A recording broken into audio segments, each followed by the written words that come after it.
Oh, well, everybody know who I want next. I want Terrence Crawford next. You're going to make that happen? Huh? You're going to make that happen? Oh, definitely. That's the fight that I want. That's the fight everybody else want. Like I said, I'm going to get these straps that I'm going to go over there and take his shit too. All right. Errol, congratulations. Terrific fight this evening. Thank you, man. Now, strap season, I know what time it is, baby. Terrence, I'm coming for that motherfucking belt. All right.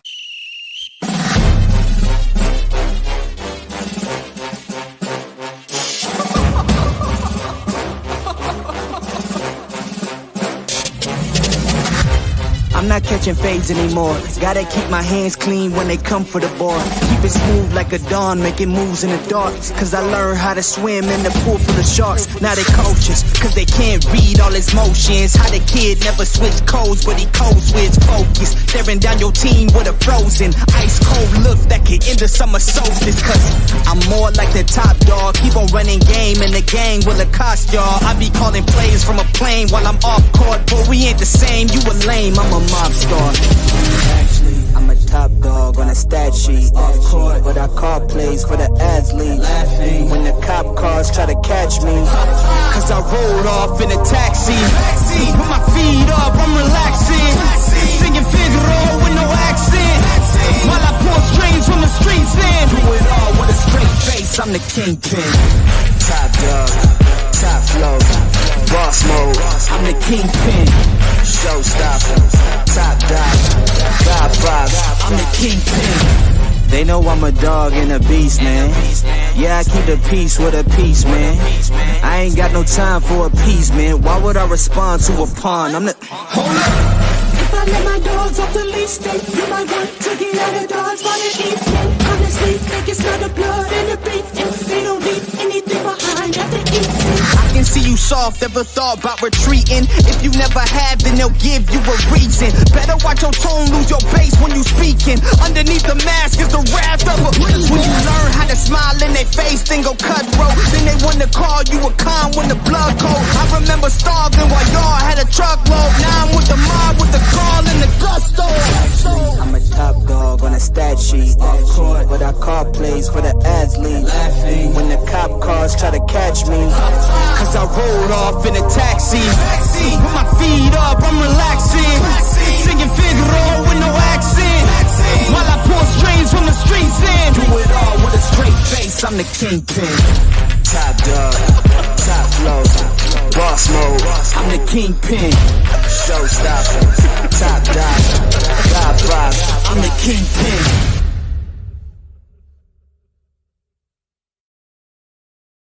What's happening, y'all? It's your boy Full Kind of Boxing back in action. What's happening? It's good to be live.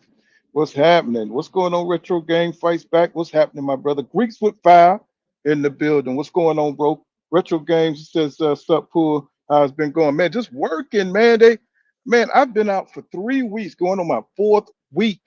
You know what I'm saying? Usually I have 5 days off after 3 weeks, but they've been pushing the shit out of me, man. You know what I'm saying? These tankers a little bit different than, you know what I'm saying, what I was doing before, right? But they got me busy as hell, bro. It's like I can't even do my damn channel because of this. But, you know, I get it in when I can. So, you know, I ain't going to complain because I'm making money. But, man, the shit that's going on in boxing, there's a lot of stuff going on in boxing. Boots, you know, he's kind of perturbed with Pacquiao coming back.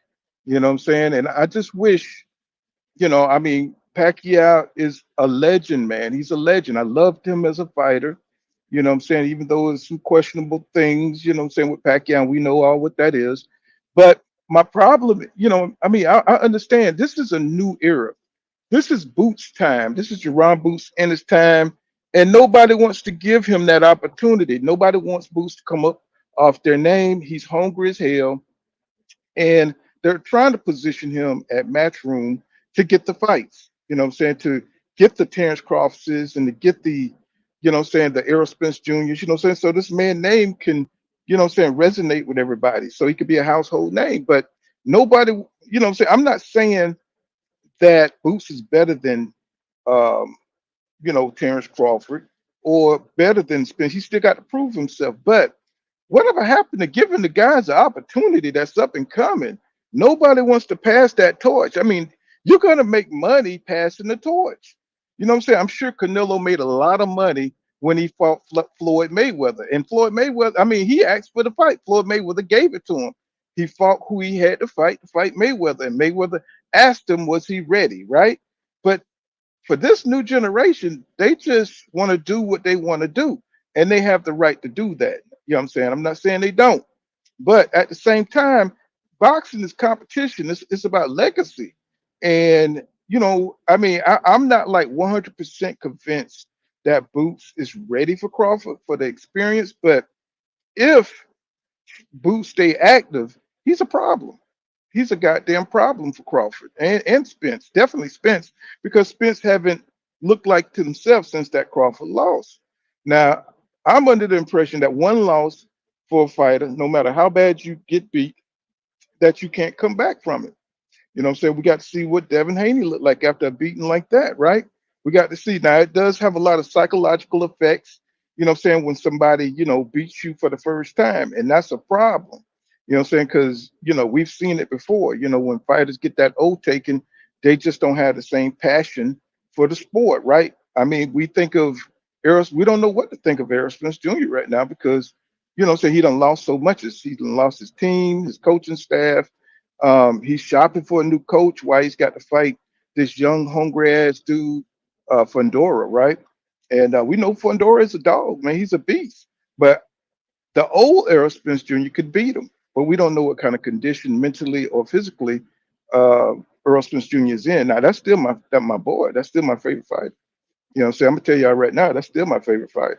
But I don't know what condition my man is in. I don't know how he's taking, this fight. We thought he would have been 100% with Bud Crawford, but yet, of course, you know what I'm saying, I don't know what the hell Spence was doing. You know what I'm saying? It's just like he should have took a tune up. I mean, you got to do everything you can to prepare yourself for the best fighter that you ever faced. And it looked like we was taking more precautions than he was. So I just don't know what went on behind the scenes or how Errol Spence Jr. kind of look at these fights now. That I don't know if he's just not the same and he's just going through the motions, trying to make as much cash as he can. I mean, there's just no information on it, right? And then, saying he's breaking up with his coach, saying, who's, out in my words, he's a Hall of Fame coach, Derek James, right? He's a Hall of Fame coach to me, saying? Because, look how far he got Errol Spence Jr. just to break up when he need him the most. So Errol Spence Jr. got a lot going on. If he have a rematch, hopefully he sticks with Blu-ray, and hopefully Blu-ray can get him at least back to world-class condition, right? So, but what was interesting, what caught my eye was this Bud Crawford fight that's coming up, and this Bud Crawford matchup is going to be stellar, man. This is a fire ass card. Let me put my little logo up, my little banner. So this is going to be a fire ass card, man. I'm like really excited, saying to see if Madrimov has what it takes, saying? Because I watched this fight. So, I'd had to take some time to do the research. And but let me pull up the card first. I don't know why my internet is a little slow. It's a little slow. Oh, I see what's going on. I got to take that down. Hold on. I'm gonna just show you the card. And hold on. I gotta take that down. Oh, we got a lot of shit on me. Hold on, there we go. So let's see. Stream your right here. Uh, oh, there we go. Okay, so here's the card, and you know they keep talking about Mandrinov and what kind of like he's Superman or he's like Thor. Or, now he got heavy hands, and I went back and watched his fights. You know what I'm saying? And he got a common opponent with Errol Spence Jr. He's got a common opponent with Errol Spence Jr. This Alejandro Barrera. And I remember that fight because I think that was Errol Spence Jr. 18th fight. And that was Israil Madrimov. That was his fourth fight, right? And check it out. They both knocked out this dude in the same round, right? The fifth round. They both got him out there at the same time. But Madrimov knocked him down in the first round. Of course, 2015, Alejandro was a little bit younger. I think he was 32 for this fight. I think it's 32 or something like that. And Madrimov came in with those leaping left hooks and knocked Alejandro down, man. I mean, just knocked his ass. I mean, he caught him cold. Now it was kind of sneaky the way he did his little shuffle. He does this little shuffle to the right, and then he comes back with a left hook and knock Holodrondo's down, who's got a sneaky uppercut. But it didn't affect Israil Madrimov, right? He's a strong, strong guy. You know what I'm saying? He's a powerful guy. I was just watching to see, and you know what? His footwork, his footwork ain't that bad. You know what I'm saying? It's weird how he shuffles, but he can move. He's got deceptive foot speed. I don't think it's gonna be a problem for Crawford because Crawford always moves. The guys that he fights, they don't have the wins that the guys don't have great foot movement like that. So he's never really fought a guy like Crawford, a pure boxer with power and speed who punching combinations, right? So it's gonna be, but he's gonna definitely be trying to get in Crawford ass. He's definitely. I saw that when he hits you, he got some heavy shit he be throwing, but the way he throws his shit, he be open.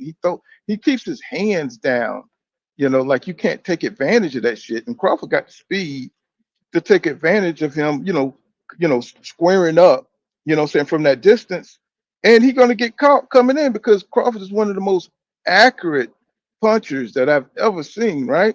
So I'm like looking at him darting in, to the body. Now, if they allow him to push the way he was pushing in these fights, he got warned a few times from the ref, but he's kind of a roughhouse wood chopper. He's a roughhouse wood chopper. He likes to push you, he likes to stab you, he likes to go to the body a lot. And he can hit you to the side and really, take a lot of energy out of you. But Crawford is a strong guy. So he really has that endurance. But if he slows down Crawford, it's going to be a problem. It's going to be a problem because that dude can hit. If his stamina is the same as what I saw in these boxing matches, it's going to be a good fight. But I doubt if he's what people think he is. You know what I'm saying? I just don't think. I just think Crawford's speed and footwork is going to be too much for him. And punching, he's not used to people punching in combinations accurately, and I think that's gonna keep his offense at bay. What's going on? What's up, Retro Boxing Game? What's happening, bro? Retro Game said Boots will be ducked forever. It's sad. I don't respect these new generation. I know it's kind of hard to want to really live stream on this crop of fighters because they're more business. They're more business oriented than wanting to get in there for legacy. And it's hard to kind of get behind them. But you got to cover the shit because you want to watch it.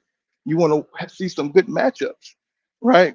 And they got things popping up all over the place, like Virgil Ortiz talking about fighting Virgil Ortiz talking about fighting Ryan Garcia. Ryan Garcia is just trying to stay relevant. I mean, did you see the video of him and Shakur going back and forth? And I'm just like, why is Shakur doing this shit, bro? And he was talking about something I would eat your balls or something. I would bite your balls off. So I was like, man, Ryan is on that powder. He just got psychological issues. Something is going on with that kid. No nigga says to another dude that he's gonna bite your balls off. That's just a no-no. That's something, what I'm saying? I mean, you got to say pause or something. You know what I'm saying? You can't just be going on live and, look like he was high as hell when he was talking to Shakur. And Shakur was just, laid back. You know what I'm saying? He was like, what, man? You weird. What's this you weird crap? You know what I'm saying? I'm like, come on, man. Y'all got to stop playing, man. You know what I'm saying? Y'all grown-ass men. You know what I'm saying? You want people to take you seriously and pay dollars to go see you. You know what I'm saying? I'm not paying to go see somebody talking about they'll bite your balls off. I know he was trying to be funny, but we only play a certain kind of way, and that ain't it. He said, Boots will be ducked forever. It's sad. I don't yeah, I'm staying with you, bro. He says, he said, I don't know where Errol mindset he's scatterbrained ATM, you know what I'm saying? But hey, we're gonna see money sometimes changes fighters. We all know this. We all know this, you know what I'm saying? You're gonna see what a fighter's made of when they get some money. And maybe now that he's secured the bag, maybe he can concentrate on, his boxing. And he needs to, because he's going to get hurt a second time in there with Crawford if he don't bring his A game. And he needs to bring his A game. He needs to bring that tough mentality to where nobody can fuck with me. You know what I'm saying? He really got to get his mind back into, the big fish mode. He really got to. He said, I hope he beat Crawford. Crawford. You know what I'm saying? Like, you know how I feel. He said, bro, I don't know if I want a foreigner to beat Crawford, though. I'm sorry. I'm sorry. You know what I'm saying? I don't know. I don't know if I want a foreigner to beat Crawford. I would rather see him get beat by Errol Jr. or, an American. Any American. I don't want to see Wood Chopper beat him. You know what I'm saying? I don't want to see, because you know what that's going to do? That's going to open the floodgates. That's going to open the floodgates for more wood choppers to take over boxing. You know what I'm saying? And he's tough. Don't get me wrong. And he's got exceptional hand speed. He got exceptional hand speed. It's almost as if Triple G, you know what I'm saying, if he would have fought Andre Ward or something, you know what I'm saying? I don't think he has that kind of, I think Andre would have destroyed Triple G. So I think it's kind of like a fight like that, where you got a super talented veteran legend, versus this, this guy they're trying to build, right? And I think that's what he is. He's just like, I mean, he's a guy with good skills, with exceptional power, but he's going to have to be able to deliver that power. And I don't think Crawford is going to be there for him to get hit. You know what I'm saying? And once he start experiencing Crawford's power, I don't think I never seen him hurt. I never seen anybody really rock his ass. And I think, of course, Crawford can get his punches in there. So, he's got the reach and he's got the skill. So he never faced anybody this skillful. So, but seemed like Eddie Hearn look like he's convinced that Crawford is about to meet his match. You know what I'm saying? That's what he looked like. He said he went 12 rounds with a guy who did 10 years in the pen. And let me see. He said Shakur is a little weak motherfucker. He said spoiled ass kid who doesn't listen. He's a very disrespectful and can't take criticism. He says Cam and Mace shitted on him and Prince laughed out loud. It was bad too, cooking with Frank. It was bad. You know what I'm saying? He's just showing that he wears heart on his sleeve. And people have a field day with that. If you let people know that you sensitive, you know how that goes. We're gonna clown you all day. You know what I'm saying? If you wear your heart on your sleeve, especially, you already know you're a dope ass boxer. Just leave it at that, and you can't control what other people say. He jumped all over Bruce Carrington for telling Bruce Carrington saying that he thought Shakur should have did a little more in front of his hometown. That's all he said. You know what I'm saying? He said if it was him, he would have went for it. That's what Bruce Carrington said. And he jumped all over Bruce Carrington. Anybody that got anything to say about his fight, it's like, bro, you need to take a couple steps back. For one, you're talking to the fans that, support you. And you talk about the fans that pay for the fights. And if he's going to become a pay-per-view star, he got a terrible, he started not terrible. He started out terrible because, he might have did 8,000 on ESPN viewership or whatever the arena was, what I'm saying? But if once he become a pay-per-view star, I don't think he's going to be able to muster up, the pay-per-views. It's going to be another fail for him because people not only don't like him, they don't like his fighting style. So he's going to have to figure it out. He's going to have to figure out, take more risks. Get in that pocket, put the offense on, turn that offense up, take a couple of hits, break his opponent down. You know what I'm saying? And go ahead and get the ass up out it on the TKO. We know he don't have any KO power, right? He don't have that. You know, that's not one of his gifts. But one thing he do have is the gift, you know what I'm saying, to turn it on. He could turn it on another gear, you know, but he always goes back to the first gear, first, second, back to first. And he don't look like he wants to finish his opponent. So that's something he's going to have to get into his game. You know, say if he wants to become a pay-per-view star and if he want to rival Tank, you know, he can't fuck with Tank because Tank doing the knockouts, right? That's what people want to see. So you say VA Money says Virgil Ortiz hasn't fought anyone, and blacks give him a pass while ordering Boots to move up and get a tough fight. Well, I for one have always been on Virgil Ortiz. He is like one of the biggest disappointments that I've ever seen because anytime, anytime he's set up with a good fight, it never happens. Anytime he was going after Crawford, he was talking shit about fighting Crawford when he got hit by Aegis Kavalauskas. And then after he got Falumaloon by Aegis Kavalauskas, he came back and won the fight. But once he got Falumaloon, he stopped talking about fighting Bud Crawford. He no longer was Bud Crawford on his lips because he hit the deck, right? He struggled against the next guy because he was, you know, he was done with 147, much like Errol Spence Jr. He couldn't deal with that cut.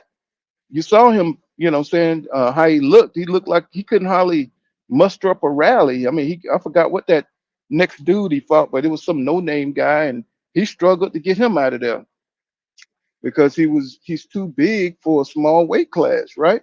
That stuff will destroy you, man, as a fighter. You know, it fucks with your energy level in there. So you know, you got to make sure that you're healthy to fight.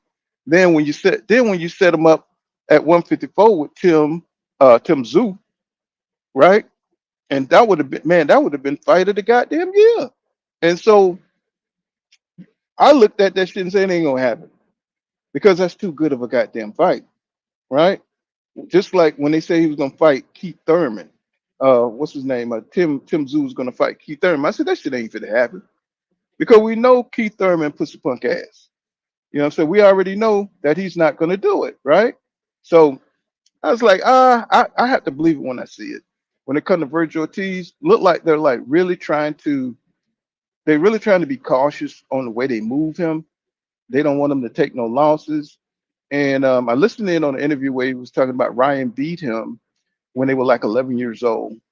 Back when they were 11 years old, um, you know, Ryan beat him. He said 16. He got a little fuzzy. Looked like he didn't want to say that Ryan beat him. It was something like 2 out of 3 times Ryan beat him. He said he don't know where the third time came from, and he said he thought he won the second time. So I was just like, well, you know, bro, just say what it is. You know what I'm saying? Stop trying to be vague. And he's also vague on why he fainted, why he, you know, say couldn't make the weight at 147. He's very vague. He's got a lot of secrets, Virgil Ortiz. He got a lot of secrets, but I'm not interested in that. I just want to see him take on the best contenders at 154. Right now, they want him to get a win, right? Um, you know, this would have been a great fight, Virgil Ortiz versus Tim Tszyu. That would have been the perfect fight. But then, you know, Tim Ortiz had to recover from that big, massive cut on his head that he took from Fundora, and that's just a unfortunate thing. You know what I'm saying that happened, but you know Tim Tszyu he got to get back into the game too. So he says Bud Skills is overrated. Say he's only being judged against compromised fighters or dudes ready to retire. You know, but the way they talking, they acting like this. They acting like this guy is like Triple G 2.0 or something. You know, so I went and watched his fights, you know, and I was like, damn. I was like, Maginov, you know, say I noticed this guy, um, what's his name? Barrera. This guy Barrera, you know what I'm saying? He fought Errol Spence Jr., this guy right here. And he was a tough guy for Earl. You know what I'm saying? Earl, it took him 5 rounds to get him up out of there, but he gave Earl some uppercuts, man. He gave Earl some good shots. You know what I'm saying? But Earl broke his ass down. And you can look how built up Earl is here. You know, you could tell he was in top shape. right there. And your boy Madrimov went in there and took care of business, man. I mean, I was impressed. I was impressed. But I don't know. I don't know. That was early in EJ career. That was on his way up, and I don't know how well he's been doing since then. Um, but he's a solid guy, and he went out there and destroyed this guy in 5 rounds, just like Errol Jr. I was really impressed by that shit. I was like, okay, and I could see the power. You know what I'm saying? I could see the power, but I just don't think he's going to be able to fuck with Crawford though. You know what I'm saying? I don't think none of that shit's going to land. And another thing that worries me about Israil Madrimov, he leaps into shots, bro. I'm talking about from far away. I mean, he's athletic. He's athletic as hell. Don't get me wrong, he athletic, but he leaps off his feet in the shots like he's Roy Jones Jr. But he's not as quick as Roy Jones Jr. You know what I'm saying? He's athletic. He can move. He got these weird little shuffles that he do that throw most fighters off. But I don't think that shit is going to work against Terrence Crawford. I don't think he's going to, trying to distort the range, trying to, be deceptive and all that stuff and hit you with the lead hand. That shit is not going to work against Crawford, bro. He's too agile for that. You know what I'm saying? And I'm not a cheerleader for Bud Crawford. I'm just being real. You know what I'm saying? I am just being real here. He says, he says, salute full and everyone. What's going on, Smooth Chavo? What's going on, bro? He says, Bear says, it's going to be interesting to see if Terrence can take Ismail's punch. He's going to have to hit him though, dog. That's what I'm saying. I think the footwork of Crawford's going to keep him at bay.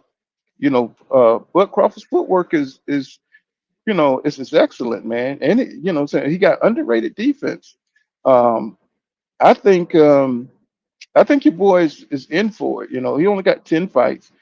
Now he got a great amateur pedigree. That's a great promo that they're doing for the fight. Excellent showing them both, coming from poor backgrounds and from going to into the fight game, the meet in the ring. That's pretty good goddamn promo.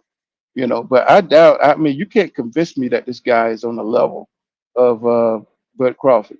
He says Murata Murata it looks underwhelming against Farmer. Yeah, it's like I mean they just because these guys build them up, just because these guys get built up by the media, what I'm saying. I mean, and the system gets behind them. That don't mean. I mean, and Farmer is like he ain't no superstar. What I'm saying. Farmer, so he's not a superstar. And it's all about the experience. It's all about the styles. He says now everyone is switching over to Keyshawn styles. So Murata is 28 and will be 29 next year. Robert Garcia is talking about he needs 2 or 3 more fights, and that'll be a good fight for with Keyshawn. Keyshawn talking a lot of shit. You know, Bo Mack is trying to back him the best he can, but he wants the Gervonta Tank Davis fight. He's the businessman. He wants money, and that's his first mistake. That's his first mistake right there. Is trying to look for the money, because if he goes out there and he gets Falumaloon, what I'm saying, by Tank Davis, it's not his career isn't over, but I think it's too soon for him, right? Why don't you take some more? Why don't you take some more mid-level competition and see how you do? Some guys that are a little bit better. And fight Frank Martin. Fight Frank Martin. Get ready for the big stage, and build yourself up. There's no rush. I mean, this is the first part of your career. You don't have to try to run up there and fight Tank Davis. And the reason I say that, I don't mind him getting a Tank Davis fight, but my thing is, if you put too much on his plate too soon, it might discourage him. Let's say he goes out there and he gets knocked out by Gervonta Tank Davis, right? I mean, that could cause him to not reach his potential, because he probably wants to go undefeated, what I'm saying, in his career, and he's putting too much emphasis on that. And I think Tank, I don't think he'll be the same. I don't think he'll be the same if you go up there and get destroyed by a Tank, or if you get beat up by Shakur, because I think a lot of his confidence come from being around Terrence Crawford, being around Shakur Stevenson, um, being in that camp. I think that's where he draws a lot of his confidence. because now people are getting on him about Andy Cruz because he lost like 4 times in the Olympics to Andy Cruz. He don't want that smoke. He don't want somebody with that same kind of potential to be in the ring with him. Somebody he has to outthink, and he wants to have all the skills. He wants to have all the advantages, and he wants the big money. So if he's going to take the risk for Keyshawn, he's gonna want the lion's share of the money. He's gonna want to be the star and all that. I laughed my ass off when Ellis, I think that's Javante Tank Davis, one of his assistant coaches, told him told him that Dula Mason, was the man and shit, because he thought he performed better. And that shit was funny as hell. He was really hurt by that shit. And a lot of people think Medulla Mason has more skill and more potential than Keyshawn Davis. Now, I'm not here to shit on Keyshawn Davis. That's a fact. I mean, I think the boy is skilled. I just hate his buck eyes. I hate the buck eyes. The eyes. The eyes are buck, and I don't think what's going on, Master Key. What's going on, Khalid? What's happening? He says. He says Errol had no snap on his punches versus Bud. That's what I'm saying. You got to be the best version of yourself if you're going to have a chance. What I'm saying, to beat Crawford, because Crawford fights like that's all he got going on. He fights like he don't have to. There's nothing else going on in his life. That's how he fights. What I'm saying? If you're going to beat Crawford, you're going to have to concentrate and be dedicated. What I'm saying, to the craft. And I think if Errol could get motivated and get to that space to where he's motivated again, and he wants to say dominate, then it'll be a better fight. What I'm saying? I think it'll be a better fight. But what's to get him to that place where he's going to be motivated, what I'm saying, to get as strong as he can be, to get get sharp again, and just look like a damn trunk monkey out there with the traps and shit going out of control. You remember how he looked against Chris Algieri? I mean, he looked like a beast out there, man. Back muscles and all that shit. You know what I'm saying? God damn, you're like, this nigga is in top shape, right? But Bud always looked like that. He always looked like he's in top shape. You got to have dedication, and I don't know what's going on in his life, but with the breakup between him and Derek James, is not good. It's not looking good, because it takes a while to like click with another coach, and for them to gel together. You know what I'm saying? And I don't know, Roy Jones Jr. That's another. If that's going to be his coach, that's just something. That's something bad. That's a bad team up right there. Even though I think the Kegi was saying that Roy could teach him how to deal with an athletic fighter. And I'm just like, that's a good point, but will they be able to pull it off? What I'm saying? Will they be able to jive together before Crawford and him fight? Which probably wouldn't be until 2025 or maybe 2026. That'll give another year for Crawford to age and another year for Earl to age. Let's see. It says, shouts out to the chat. What's going on, that holy boy in the building? What's happening, bro? Robert Pitts says, cooking with Frank Facts. He said, all boy did was punch real hard against Spence. Bud is PEDs. But for sure, man. But it's a lot of cap going on right now between the fighters. They're not even, right now everybody's waiting on Tank to see what Tank gonna do. Lomachenko is saying like, he's not motivated to fight Javante Tank Davis, right? He's not motivated, like looking for. I'm like, what do you mean you're not motivated, bro? I was like, come on now.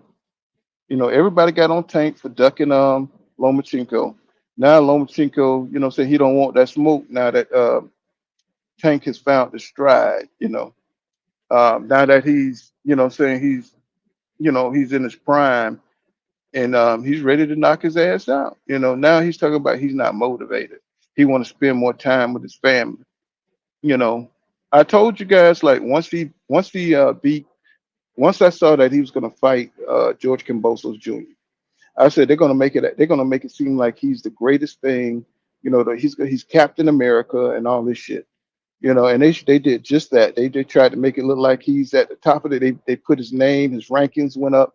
That's like he just beat George Kambosos, man. It's like that's a damn shame. Saying y'all need to. I mean, they need to put him against some real competition, right? Saying? Make him fight the Frank Martins of the world. Saying? Not all these guys um that's been beat up already. I mean, George Kambosos is a punching bag. We all know that. So it's like, why would that put his name up in, why would it raise his name up in rankings, right? I just don't understand it. So, but I mean, I do understand it, but at the same time, if he's not going to accept the Javante Tank Davis fight, then what are we talking about? What I'm saying? What are you talking about? He's talking about he's not motivated to fight Tank. I'm like, bro, that ain't got shit to do with it. This is somebody you think that's going to knock your ass out. That's why you don't want to fight him.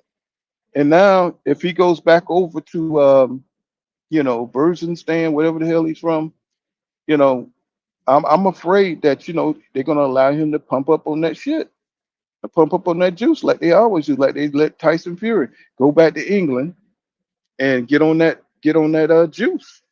So he's gonna come back and he's gonna be ready to fight Tank after he done trained over there and he done juiced up. He's gonna come back ready to fight and represent then. But that's boxing for you. That's how they do. That's how they do. What's going on? Be that guard in the building. He says EJ was slow in the Bud fight. He said Bud countered EJ easily. EJ doesn't have the love for boxing anymore. That's a question. That might be true. You know what I'm saying? I can't deny it. I mean, but you never can tell. EJ is always so laid back about. He takes things so nonchalantly. You know, he always takes things so nonchalantly. I'm listening to these other channels. They are so elated that Bud is going to wrestling matches and having these little fake fights with wrestlers and everything. And Turk Al Sheik, what I'm saying, he's his right hand fighter and everything right now. And my thing is, what if Bud gets Falumaloom in this fight? What if he goes out there and Israil Madrimov goes out here and busts his ass, right? What if he goes out here and destroys Bud? I mean, then I wonder what Turk Al Sheik is going to do. I mean, because he's chasing Canelo, right? I mean, everybody gets on Jaron Boots for chasing Crawford. Tim Bradley's always talking shit, flip flopping. Every time I see an interview, he's flip flopping. On one hand, he's telling Boots, don't chase Terrence Crawford. On the other hand, he's telling Boots to maximize his own money and and build up himself, and don't worry about what the other fighters making. I've heard him say that. Then all of a sudden he's talking about how Boots is going to be a problem. What I'm saying, for Spence and Crawford if they stay in the boxing game for the next 2 years. So, which is it? Tim, I don't even know why people listen to him. He knows his boxing, but he's always got an agenda, 'Cause he always got an agenda. So, but the same thing that people are getting on Boots for, trying to chase Crawford. Crawford is trying to chase Canelo. You know what I'm saying? So everybody's doing the same thing. You know what I'm saying? Everybody wants the big money, and they put Crawford so far high on the totem pole, like you got to bow down to royalty or something to get a fight with him. No, he's a fighter. He's the top fighter. People want to fight the top fighter. This has nothing to do with nothing personal. He's the top guy. People want to fight him. Boots want to fight the top guys. Now, he will have to come to 154 to do that, I believe. And if he gets the opportunity, I want to see him take it. I don't want to see him trying to unify 147. That's just something he can do because 147 is a weak division right now. So, and he can go up for one fight and fight Crawford. He can go up for one fight, make 154, and he can always come back down to 147. Right now, Crawford holds titles at 147, right? So it could be done. You know what I'm saying? Um, Robert Pitt says Spence is better than Bud. Bud just looks more flashy. You can clearly see that in the fight they had. If you know what you're looking at, Bud is cheating. And what's going on, Doc Kent in the building, bro? What's happening? He said, "What up, Pool?" He said, "I knew Loma Tank wasn't going to happen." He said, "Loma rather let Tank Shakur fight. Honestly, I'd rather see Tank versus Shakur. Either way, I'm like, either way, it don't matter to me. You know what I'm saying? Because I already see Tank knocking out Loma. I think Loma need more time to prepare for Tank. He knows he's going to have the fight of his life if he's going to survive in there with Tank. And he see before before Lomachenko had a psychological edge on Tank because he wasn't confident. He was young, just like you got when you catch a fighter before they really develop and get that confidence. You know what I'm saying? It's like they could be beat easily. With a more experienced fighter. That's why Loma was pushing so hard. That's why he was pushing so hard to fight Tank because he's seen the flaws. He's seen the lack of confidence. He knew he could intimidate him on that front foot. You know how Loma throw 1,000 damn foot feints, and he knew he would get confused by that earlier in his career. But now this Tank is more real. He looks like he's got that eye of the tiger. He got that man look where nobody can fuck with him. He really believes in himself. So Loma knows that. So he really not looking forward to fighting that version of Tank.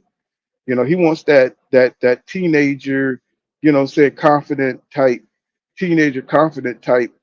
Tank. He seemed shy back then, soft spoken. Now Tank is talking, say expressing himself and really got an attitude and talk popping and shit. Loma's like, hell to the no, nigga. I want to go spend time with my family. I want to spend time with my family. I don't want this Tank right here. You know what I'm saying? This Tank here is just too confident. He knows he can knock out Loma. He can hurt Loma. Loma's not going to hurt Tank. Tank is going to walk through his shit. You know what I'm saying? And then he's going to keep him on his back foot. And we know Loma ain't shit on his back foot. There's no way he's going to be able to go on his front foot against Tank. That's a horrible fight for Lomachenko. Because if he comes forward, Tank got him. If he goes backward, Tank is going to walk him down. So Loma's like, the hell with this. He's like, the hell with it. So I can't win for losing. He says, I don't believe. Yeah, and a lot of people don't believe that Boots is ready for Bud. Boots, I don't think you could say, and that's just me from my assessment of looking at Boots against David Avenesian. Anytime, and that's what I'm telling y'all, when these fighters are inactive, each and every time. Now, the only person I've seen that came from a 2-year layoff and looked like they never missed a beat was Floyd Mayweather when he fought Marquez, right? Y'all remember that fight when he fought Marquez? And he had 2 years off from that fight, and came back and looked flawless. Looked like he never missed a beat. Mayweather's one of them ones. Like, just stay training, bro. Just stay. He's obsessed with training. And that's the way you have to be if you're going to be inactive. But Mayweather's one of a kind. And I thought maybe Boots had that kind of mentality too. Because every time you see him, he's got a training video. He's always in the gym. He's always, working. His daddy always got them little cones and shit. And he's always putting up a video of him training.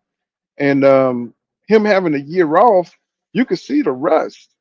I mean, and I think because it was Philly, it was a hometown type of situation, he wanted to put on a show.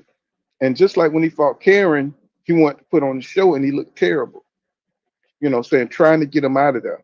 But I think if he just would have boxed, he would have looked better, right? He wouldn't took as many hits, But because he was going for the knockout, he was trying to get an early knockout.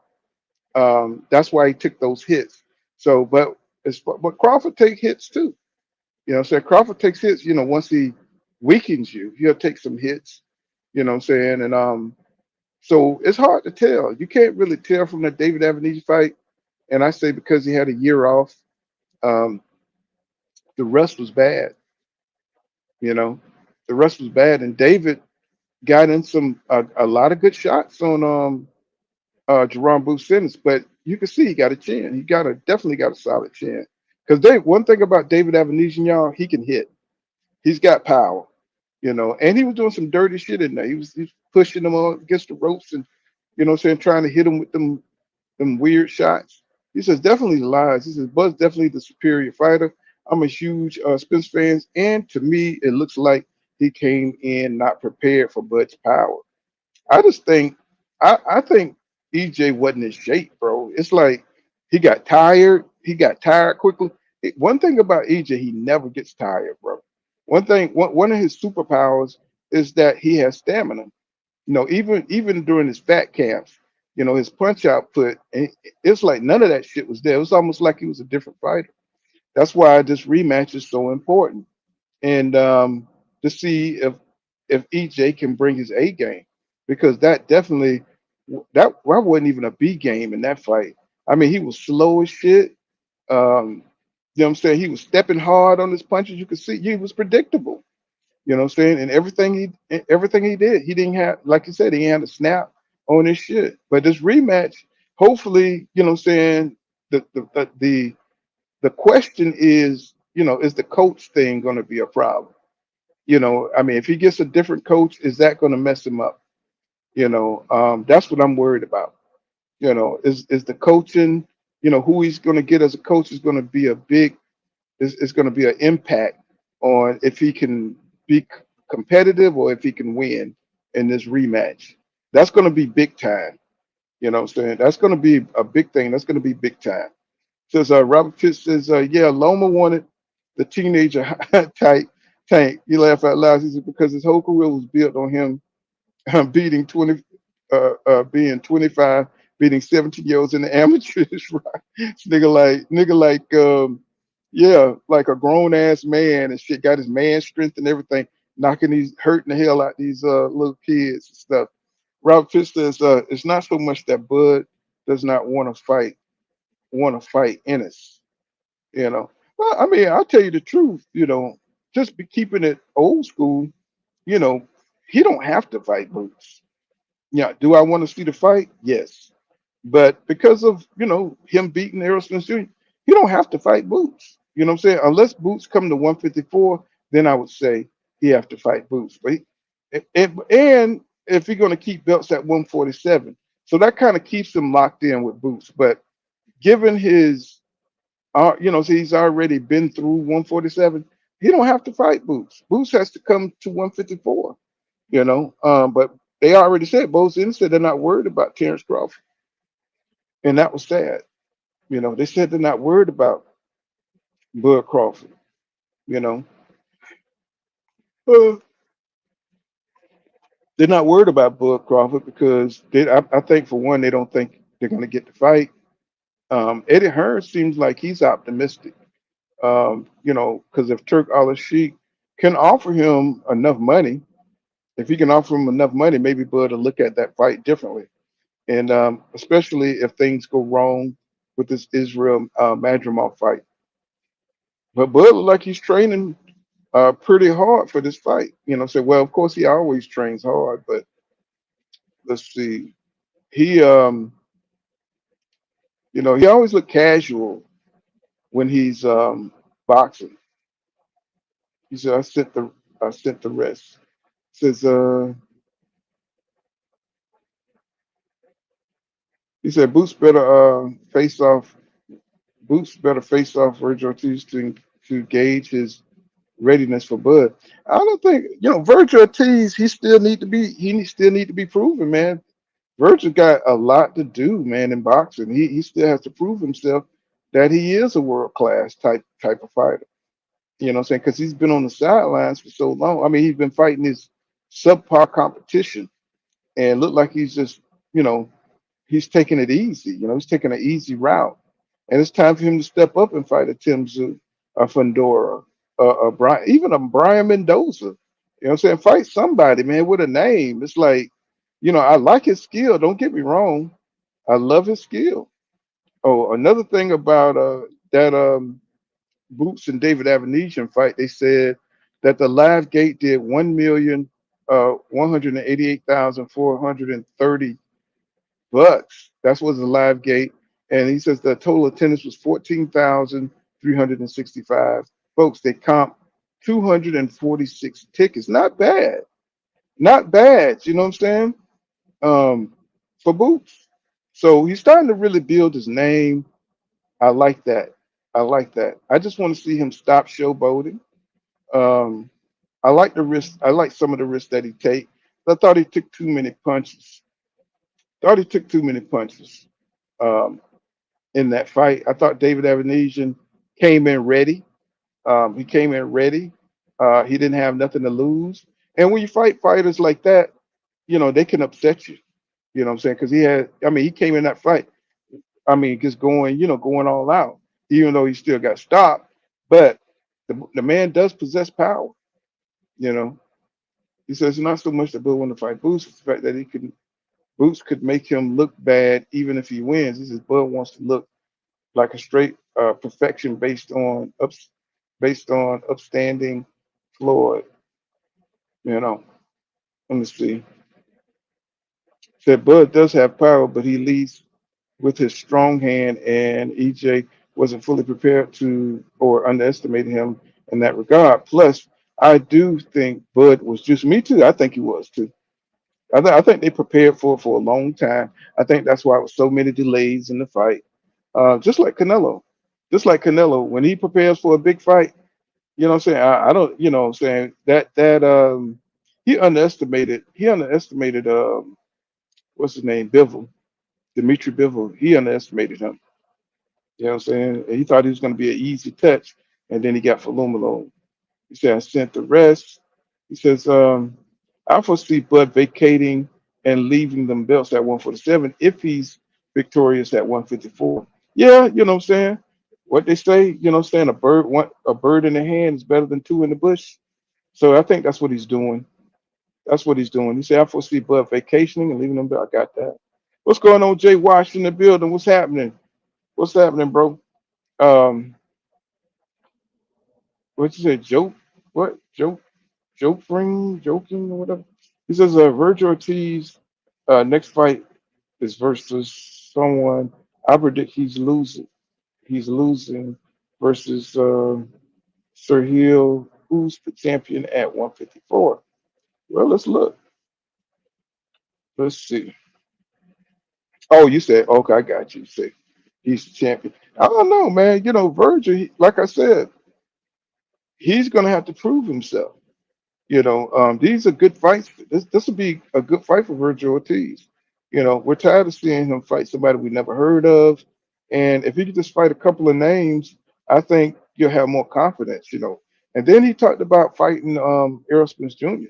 He talked about, since Errol Spence Jr. lost so badly to Bud, everybody seems to think, he's food. Now he's on the Wolves, they smell blood, and now they're circling the wagons, so they trying to come at him like, what I'm saying, like he's that dude, like he's a chump. So, Errol, he put himself in that position, what I'm saying, by, doing what he did, what I'm saying, not being prepared, what I'm saying, just, coming in there thinking he could beat Crawford, what I'm saying. Like one time, uh, Errol Spence Jr. said, half of 50% of me is better than these niggas out here. So look, with that kind of attitude, you're always going to get surprised. You're always going to get falumaloom because somebody is always, saying training for that extra, that extra round. Somebody's always training to be stronger than you. Somebody's always studying you.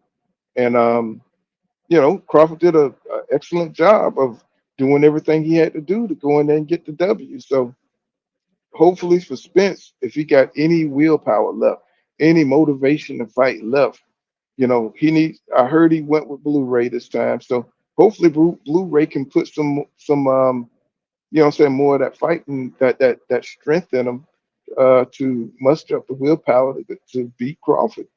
You know what I'm saying? I'm hoping because it was a great team. One thing about Blu-ray, what I'm saying, he always got Spence to that point where he looked like a bulldozer, in the ring. He looked unstoppable when he trained with Blu-ray. And for some reason, I don't understand it. EJ just never, he went back to him in the Pacquiao fight, but that fight never materialized. But he should have stuck with Blu-ray because that's the dude that get the results. You know, that's the dude that get the results. He said, as soon as Bud fights Mandronov and wins 154 belt, he loses his belt from 147. And well, if he's not going to fight at the weight, he might as well. It's not doing any good. All he's doing is holding up the damn division.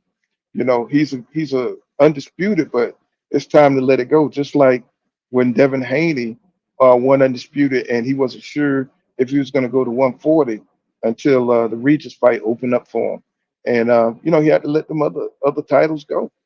You know what I'm saying? It's holding up boxing when you do shit like that. So he says, Robert Pitt says, you said Spence didn't look in shape. He says, you my guy, but I disagree. Um, Bud's being on PEDs drank the energy out of him because he was powerful as hell. Spence looked like himself the first 2 rounds. I don't think so. I don't think so. I mean, you know, I beg to differ because I'm looking at I'm looking at the speed. I'm looking at, you know, how his punches, how he was fighting. He was fighting different, bro. You know what I'm saying? He was fighting like he was inaccurate. And see, that came from that layoff too. That 17-month layoff. That's what I'm talking about. How are you gonna go into the best fighter you ever fought on a 17-month layoff? That's just plain stupid. And I'm not just saying this in hindsight 2020. I mean, for anybody, any fighter, you know, saying we all knew that Crawford was probably the best fighter that Spence was going to face at that weight class. You already done with the weight. You already had a hard time making the weight, right?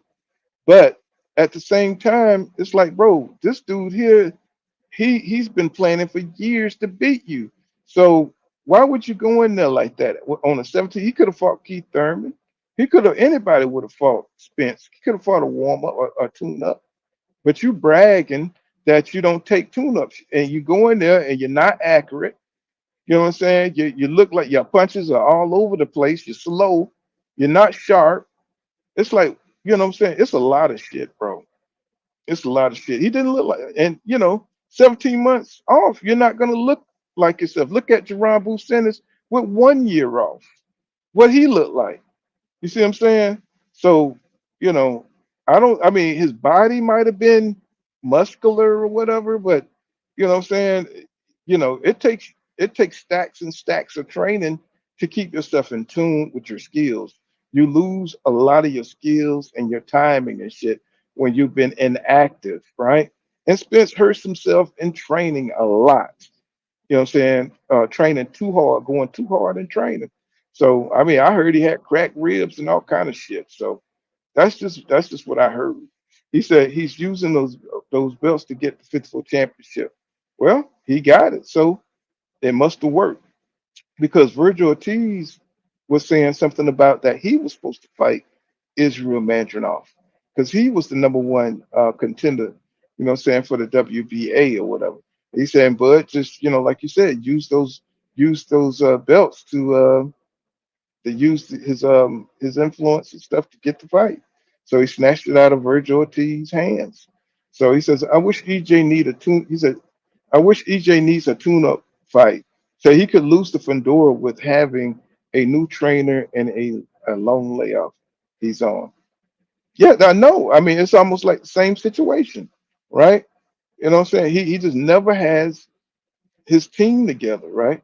And ever since, you know, I'm not putting this off on Derek James, but Derek James don't seem to have that close relationship like Kevin Ford and Gervonta Tank Davis have. They seem more like business partners. And now that the business has went sour, that chemistry is gone, right? And then when Derek started getting Ryan Garcia, Anthony Joshua, I think his head got a little swole, you know, and splitting his time, you know. One thing I can say about Canelo trainer, what is trainer name? He takes care of Canelo. He makes sure he gives his full attention to Canelo. You know, he got other fighters, but Canelo is going to get his attention. You know, he said snack program works. Most definitely. You know what I'm saying? I wish it worked better for Devin Haney. Shit. He need to stop paying for the good stuff. You know what I'm saying? He needs to start getting that bottom tier snack shit and get some of the top stuff. You know what I'm saying? He says, Spence was looking good until the knockout. He says, Bud's strength, reflexes, speed, and everything was up. Definitely, definitely. You know. He says, that power jab Bud had and that hook was stinging EJ. He said, I still can't go back and watch that fight. Same here. But like I said, 17 months out the ring, bro. Y'all got to understand everything is off. Jaron Ennis just told you I was off. I don't know what was going on. You know what I'm saying? Everything was off. And he was beating the hell out of David Avenesian. But he was off, bro. Spence had 17 months out the ring, bro. You know what I'm saying? So not that that's the only reason why he lost. But when you out the ring, y'all seen what Jamel Charlo looked like. You know what I'm saying? When he came back, he was overweight. You know what I'm saying? He didn't make weight. He looked okay in the fight, but he didn't look like sharp. You see what I'm saying? None of these fighters look sharp when they come off a long layoff like that. And it opens you up to getting your ass whipped. And that's what happened. You know what I'm saying? Just 2 minutes, too long out of the ring. You know what I'm saying? So he allowed himself to get caught lacking with the stall tactics. Yeah. And I'm thinking, to me, B Dog, I'm thinking this is the perfect opportunity to go hard, to stack up on your training, to take advantage of this. I saw him, doing acupuncture, not thinking that his body is, his body is broke down, so he need acupuncture. I'm thinking he's trying to do some kind of new age shit, you know what I'm saying, trying to reach the next level.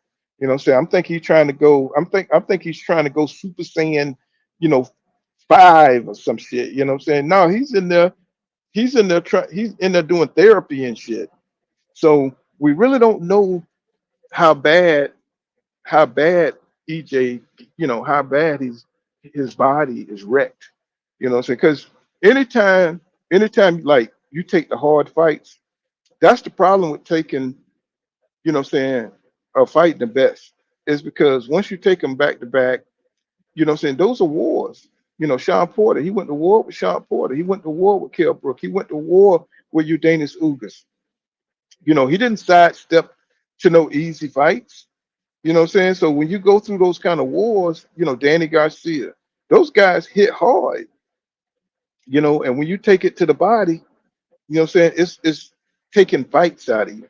So you never know when a fighter expiration date is gonna be. You know they're tough because they're in there going back and forth, right? But at the same time, it's taxing your body, right? But if you like Bud Crawford and you fighting people that that don't give you, that you're not fighting wars and you fighting people at the end of their careers, of course you're gonna be fresher. You know what I'm saying? Of course you're gonna be, what I'm saying? You're not fighting top dudes. You know what I'm saying? Them dudes ain't putting no hands and feet on you and shit. So it's not taking a lot out of you, you know.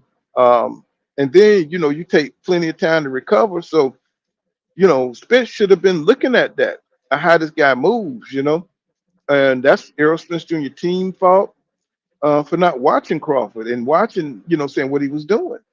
You know what I'm saying? It was obvious as day he was trying to let EJ do all the hard work in the division, and he came in the end and he cleaned up, which is pussy punk ass in my opinion. But at the same time, Spence didn't. If he wasn't going to come in prepared, that's his fault. That's his fault. He allowed Crawford to outmaneuver him. Boxing is mental too. It's tactical, and Spence is not the best technician, strategist or whatever. He allowed himself to be outsmarted. And Derek James don't strike me as a guy that think that way. He's just a straight up trainer. He's a good trainer, but he don't think about Machiavellian tactics. You know what I'm saying? I don't think he think Machiavellian. And I think, Bo Mac does. They're more Machiavellian over there. Then he got a whole bunch of goddamn trainers. So he got a team of ratchet trainers over there.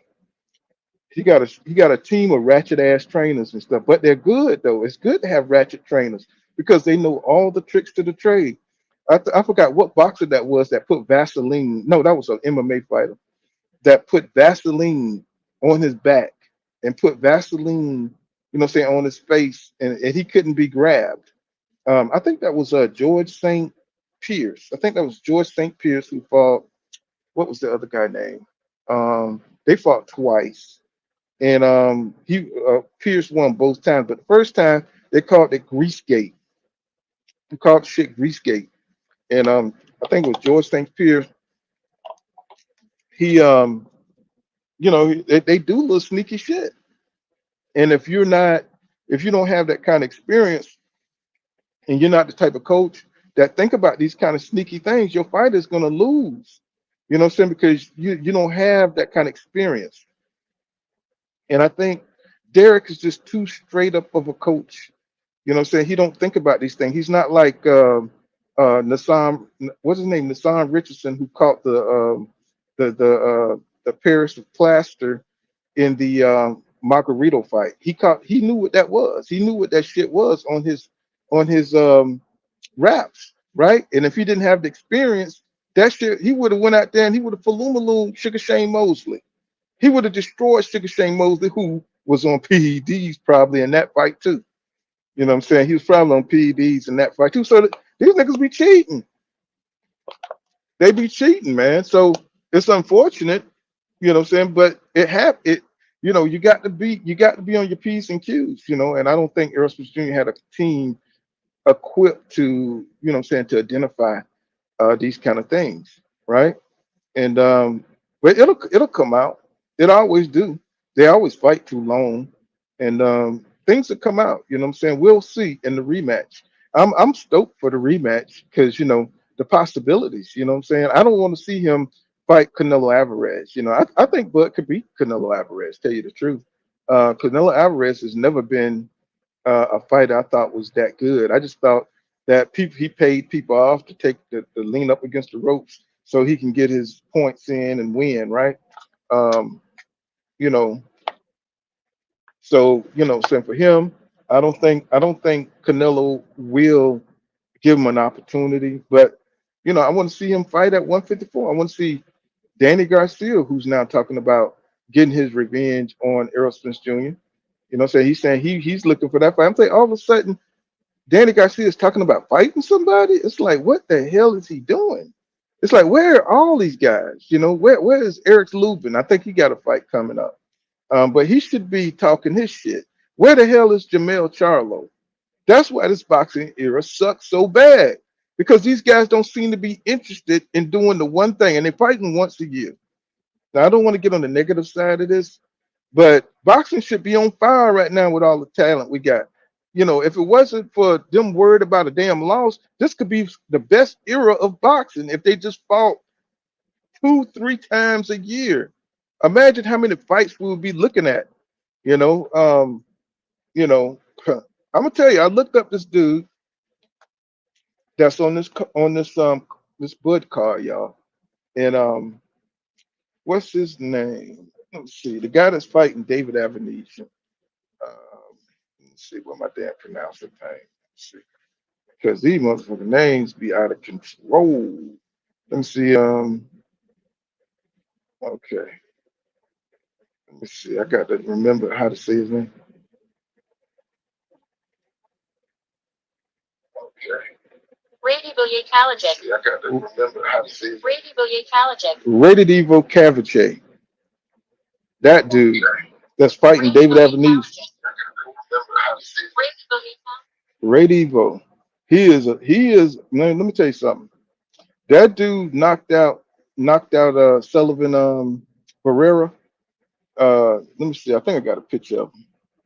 That dude right there. Let me see. Do I have a picture of his ass? Let's see. Yeah, I just took a picture. Okay, let me see. Where you at? There you go. Let me see. This dude here. I didn't think that because I think he was getting ready to fight David Morrell. But this dude here, Radivo, that's what I'm gonna call him, Radivo. That dude right there, man, he can fight, man. He's gonna give David hell.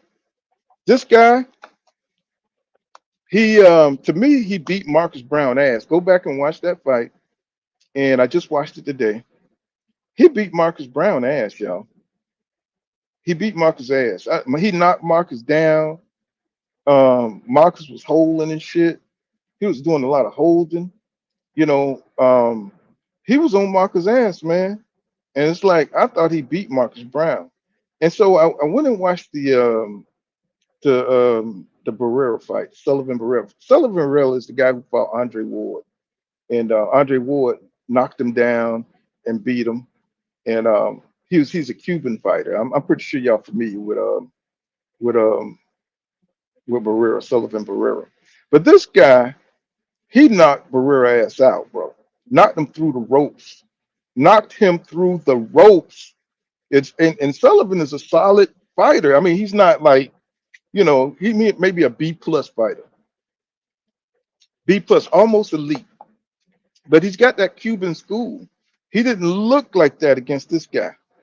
I mean, this guy knocked his ass through the ropes. Yeah, hot rod. I was like, oh my God, David.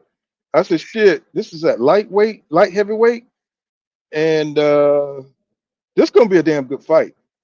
This is gonna be a damn good fight. David, saying he don't have the power like that, but he can hit you a lot in accumulation. But this dude here, he can snap, man. He can snap. He don't have the best defense or nothing like that. You can hit him. He's hittable. You know what I'm saying? But he's always coming forward and he's always putting the pressure. So you got two guys that like to come forward. You know what I'm saying? So it's going to be a battle royale. You know what I'm saying? This guy got a lot of attitude too. Because him and Marcus, they started out, they were going at it. But Marcus, I think he's getting to the end of his career.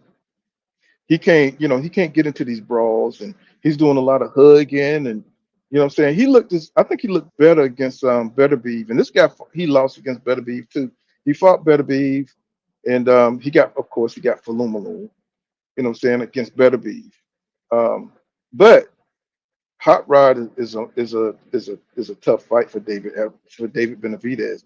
If anybody's going to come close to beating David Benavidez at light, it's going to be this dude here. You know what I'm saying? Radivo. That dude is a motherfucker right there, man. He's tight. I like him. I like him a lot.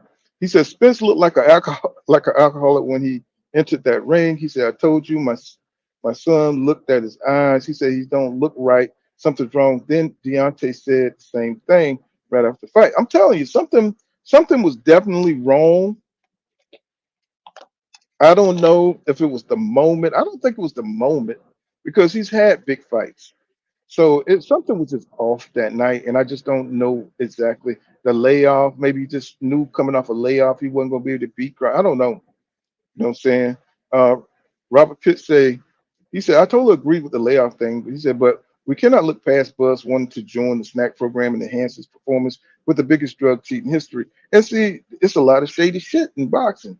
So if he knew that, what would you do if you knew somebody that you were about to fight and you suspect there was on PEDs? Either don't take the fight or you go get on some shit yourself.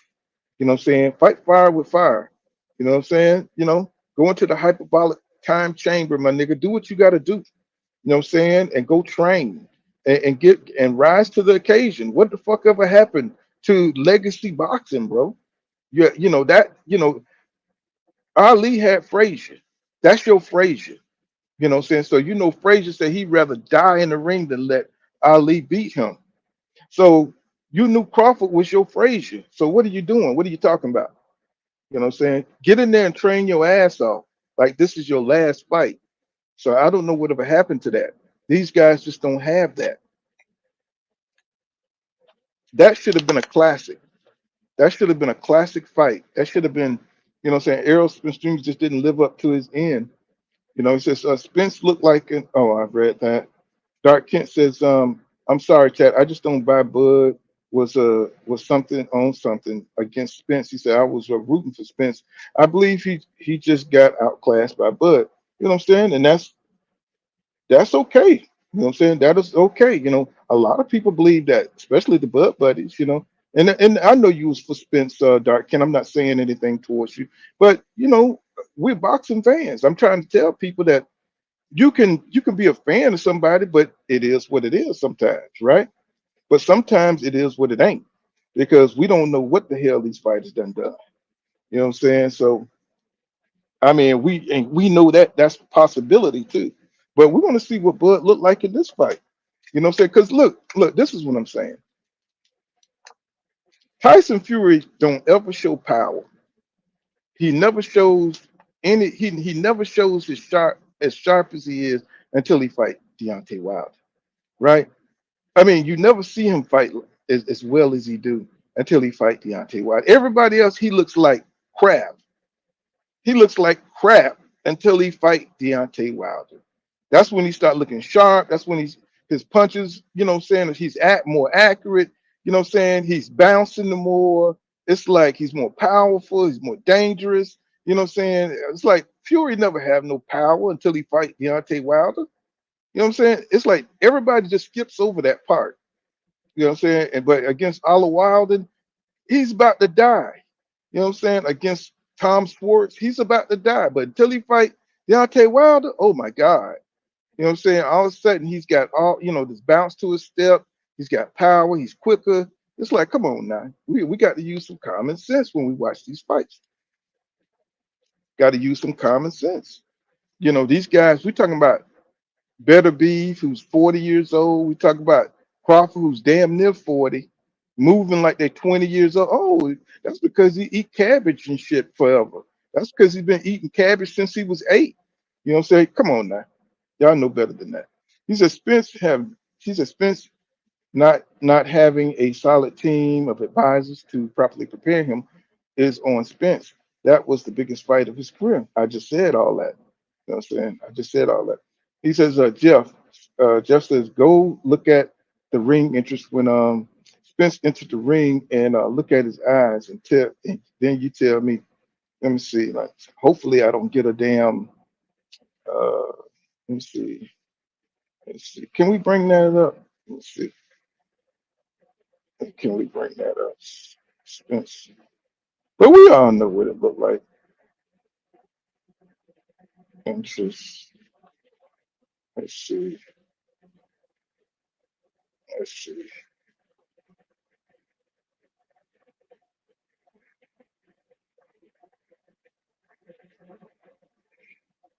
Let me see. I got to take a look at it first, y'all, so I don't get a what you call it. Let's see. I'm taking a look at it. Let's see. Um,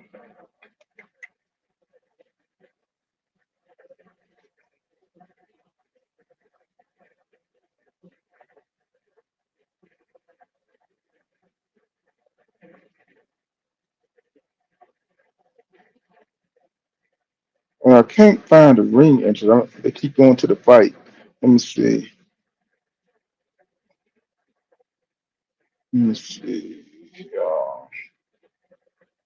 Need to go look.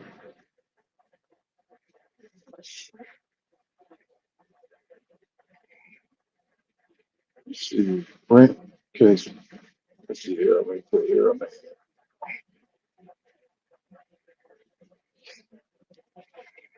Let me see.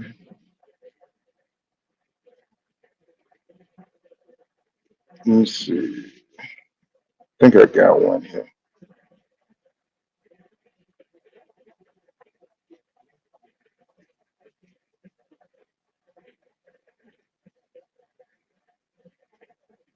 Oh, okay. They're showing the top view here. They're not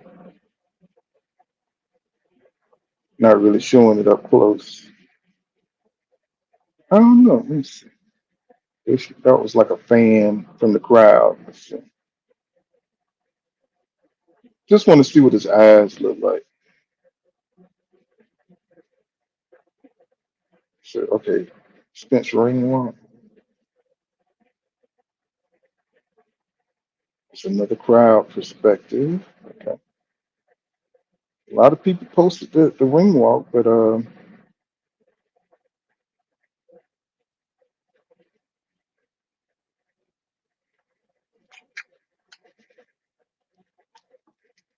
I'm just trying to find one. Let me see. Let me see. Oh shit, that's another damn fight.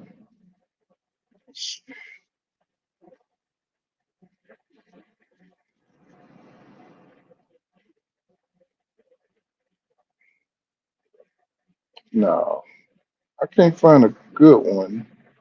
Let's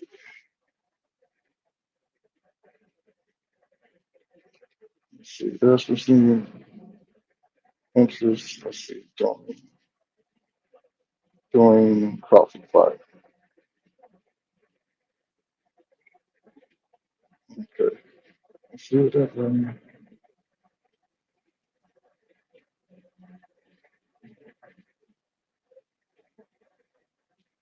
Let's see. It's a good.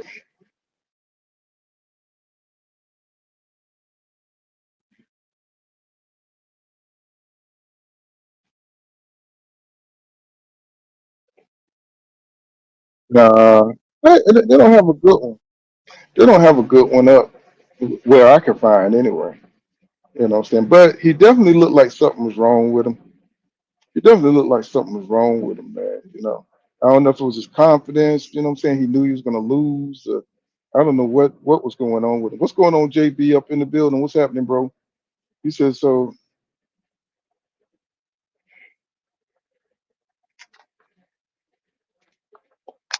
So you said so. If Spence looked compromised, who is that on? Bud? Why do you keep asking the same question that I've already answered?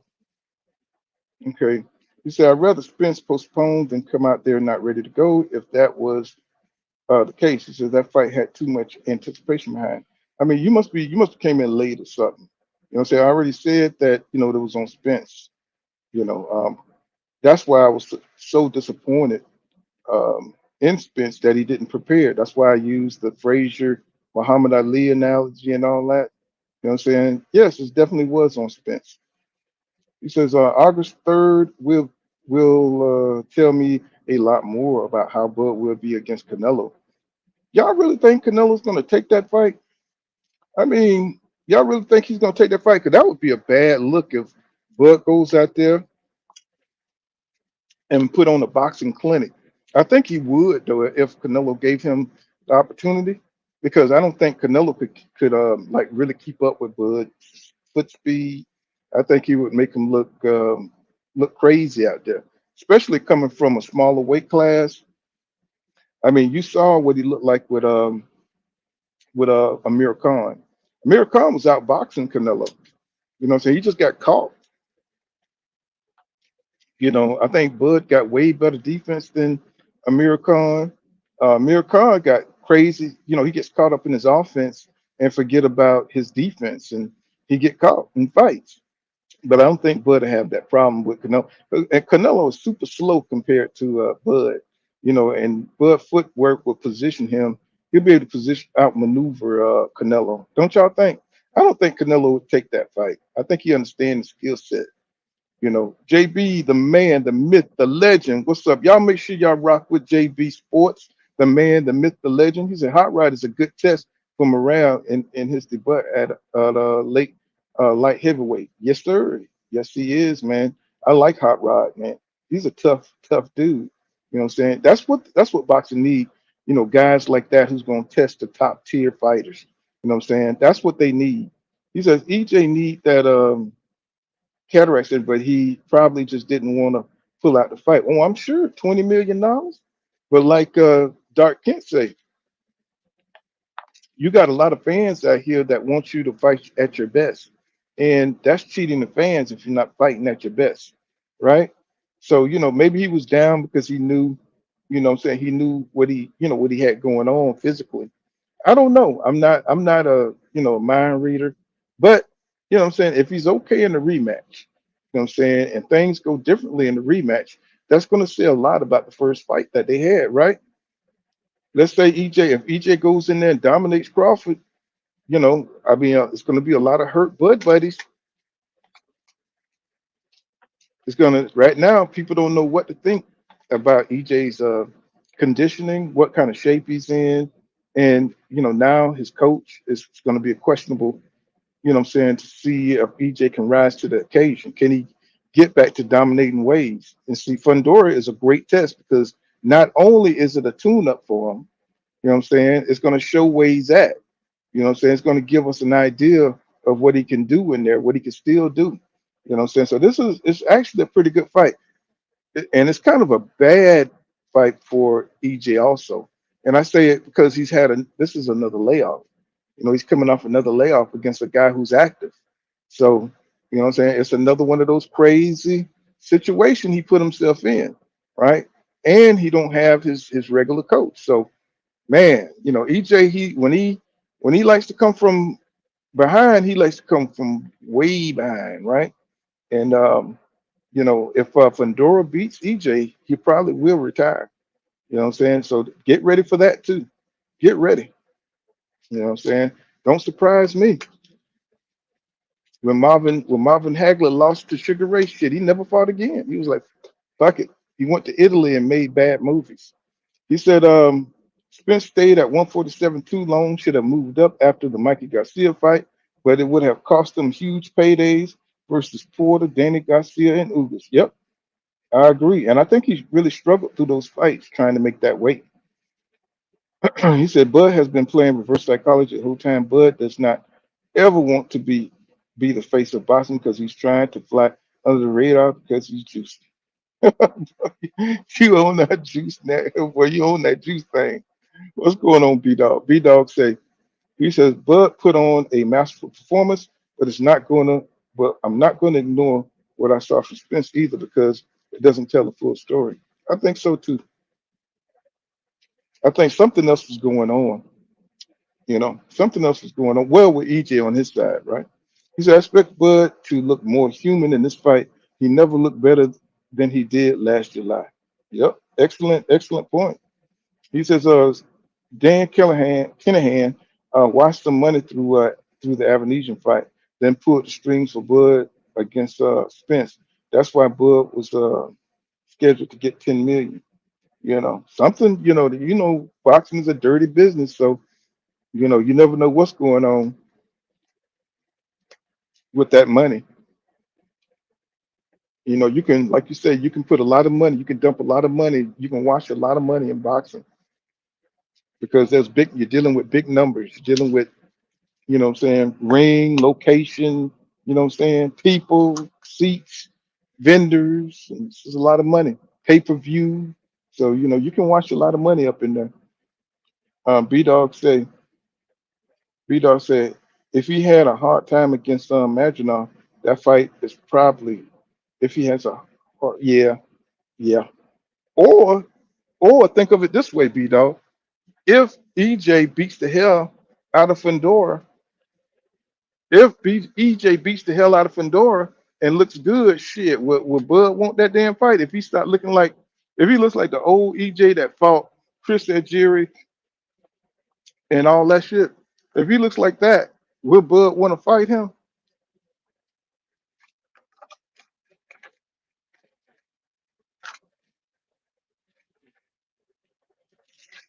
Will Bud want to fight him if he looks good and Bud looks terrible against Mandrinov?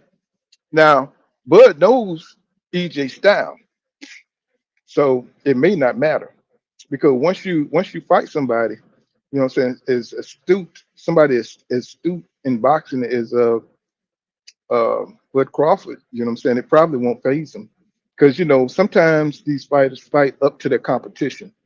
You know what I'm saying? Sometimes they fight up to their competition. He says Canelo's would get to that body. Maybe, maybe. You know what I'm saying? But he also is going to blow up to light heavyweight. You know what I'm saying? So Bud punches may not have that same kind of effect, what I'm saying, that it does, everybody else. He says, no, I don't think that fight would happen either. He said it's just the idea of him coming in weight. What I think he would do against Canelo if it did happen. I think the Boots fight is more reasonable. I don't know. I mean, Boots don't have the experience, but he definitely has the skills. He got the skills, he's got the experience, he's got the youth on his side. So that'll be an interesting fight, you know what I'm saying? But there's nothing in it for Bud, really. You know what I'm saying? To take that risk. He's high risk, low reward. So, you know what I'm saying? That's why I'm saying, that fight may not happen. Plus, you got, idiots like Tim Bradley putting it out there that, Bud is a $10 million fighter. And, he don't fight for the 5 millions, no more the 4 millions and all this kind of thing. To me, it's just legacy. You know what I'm saying? He should want to fight him for legacy, you know what I'm saying? But Bud got all the legacy he need right now. So, I don't see him really he got nothing to prove or nothing to gain to fight Boots Ennis. You know what I'm saying? If he did it, I think it would put his reputation on a whole nother level. If he went out there and knocked out Boots Ennis, shit, you can't say nothing, about Crawford. He said Spence couldn't pull out because of the millions he would have lost. He said if he had postponed it, he said think about the millions they lost when Crawford fought David Amnesia instead of Spence. And that's interesting. So that's interesting, you know what I'm saying? Because I think Bud got his tune up in, that he needed. He was testing whatever it was he needed to test just to make sure he had the power he needed to do to go against Spence. Or he was just testing his conditioning, you know what I'm saying? He said Spence will be much stronger at 154. Fandora, who doesn't use his height outside of the Tim Zoo fight, is beatable. Man, Fandora, y'all seen what happened when Eric Lubin decided to go balls out. You know what I'm saying? He decided to stop boxing and start trying to, go on the inside with Fandora. We know EJ is a pressure fighter. So if, Fandora, you know what I'm saying, if he done recuperated and he brings back that Fandora that fought Eric Lubin, it's gonna be interesting. It's gonna be interesting because Spence stayed bent over, just what I'm saying, and he goes with that high guard. That's gonna be an interesting fight because Fundora got them uppercuts. And I'm not saying that Fundora is a better fighter or anything like that, but he's game. He's a very game fighter. He's a fighter that really likes to fight on the inside. Now EJ, you know what I'm saying? It depends on what he got left. We don't know where he is right now. Is he a better pedigree? Does he have a better pedigree than Fedora? Hell yeah. But if he's the old Spence, he's done. He's gonna destroy Fedora. But if he's weak, if he comes up there, he doesn't train right, or if what I'm saying, he's not gelling with his coach, or if his weight conditioning ain't right, shit, it's gonna be bad. It's probably more competitive than we realize. He said, what's going on, SJ's boxing IQ? What's happening, bro? He says, JB says, if Crawford beats Madrimov and Canelo wins, Crawford Madrimov and Canelo wins in September, Turkey Al-Sheikh is talking about Canelo Crawford in February. He must be going to offer some great money. They've been talking about that fight a lot, so it must be one of the surprises that Turk Al-Sheikh is talking about. I thought maybe it would be the Errol Spence Jr. and Terrence Crawford rematch. Because I didn't think there's no way in hell Canelo would take that fight. But man, it's a big bag split in that fight. That's a humongous. That's a mega fight, and I think that would be the one pay-per-view that Crawford could just hang his hat on. I don't know what kind of money we're talking, but I know when he put it up there talking about fighting David Benavidez, he was talking about 200 million, right? So I don't know what he could get for Crawford, but we know Crawford don't sell pay-per-views, but Canelo does. So it might be good to put these guys together, say as a mega event. I think that'd be cool, you know what I'm saying? But I really want to see the rematch with Spence and Crawford, even though a lot of people say it's not necessary. Um, but Bud did agree. He did agree to if Spence get that belt, what I'm saying, it's on and popping. That's what he said. And a lot of people feel like Crawford been waiting for Errol Spence Jr. That's what a lot of people say. They say he's been waiting, but his eyes, the cataract surgery, and you don't want to get your eye knocked out. You know what I'm saying? Fighting a damn rematch. So the man needed to heal. And that's some real shit in boxing. We know Spence ain't scared of nobody. We know Crawford ain't scared of nobody. So I'm just glad that they're talking about it and talking about making it happen at 154. What's going on, Bruce? Boxing, gas, jazz, and more. What's going on, my brother? You know what I'm saying? Yeah, man. I be working, bro. You know what I'm saying? I be trying to get it in. He says, Mike Rhythm says, ain't no way in hell Canelo turns down all that money against a smaller guy. Hey, that smaller guy is different.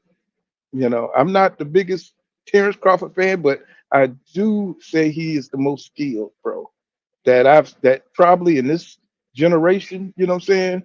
Shit, the motherfucker's skilled, man. He got it all. Hand speed, you know what I'm saying? Adaptability. He has it all, bro. So Canelo, he's slick at some things, but he's got slow feet. It ain't no boxer with slow feet gonna be able to beat Crawford like that. You know what I'm saying? His feet too slow. Crawford slick as hell too. So and he can read you. So you know what I'm saying? He's a gym rat. So Canelo's a gym rat, but Canelo has declined. You know what I'm saying? In his speed, even in his footwork, his power ain't the same. I've seen him hit what's his name? Some of his few opponents, and ain't shit happened. So who was that little young boy? He just fought. Jaime Magia, right? I mean, he knocked him down, but the old Canelo probably would have knocked his ass out, right? But he's declining. His speed, reflexes, all that shit is getting slow. It's getting slower. You know, he's a Spence new trainer has added a new wrinkle in Spence style. I got to see it. I don't know. I got to see it. I got to see it. Is it on his Instagram? You see, is he? I got to see. What Spence got going on over there. What he's brewing. He says, Mike Rhythm says, we thought about we thought about Jamel. Says we thought that about Jamel. Yeah.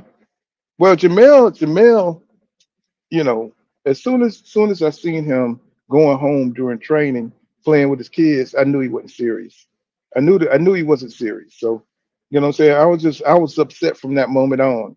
When they was doing that 24 hours behind the scene crap, and I seen how he was training, I was like, nah, bro. You know, has Blue confirmed that he's back with EJ? Not that's just what I heard, that Blu-ray is back. What I'm saying? That's just what I heard.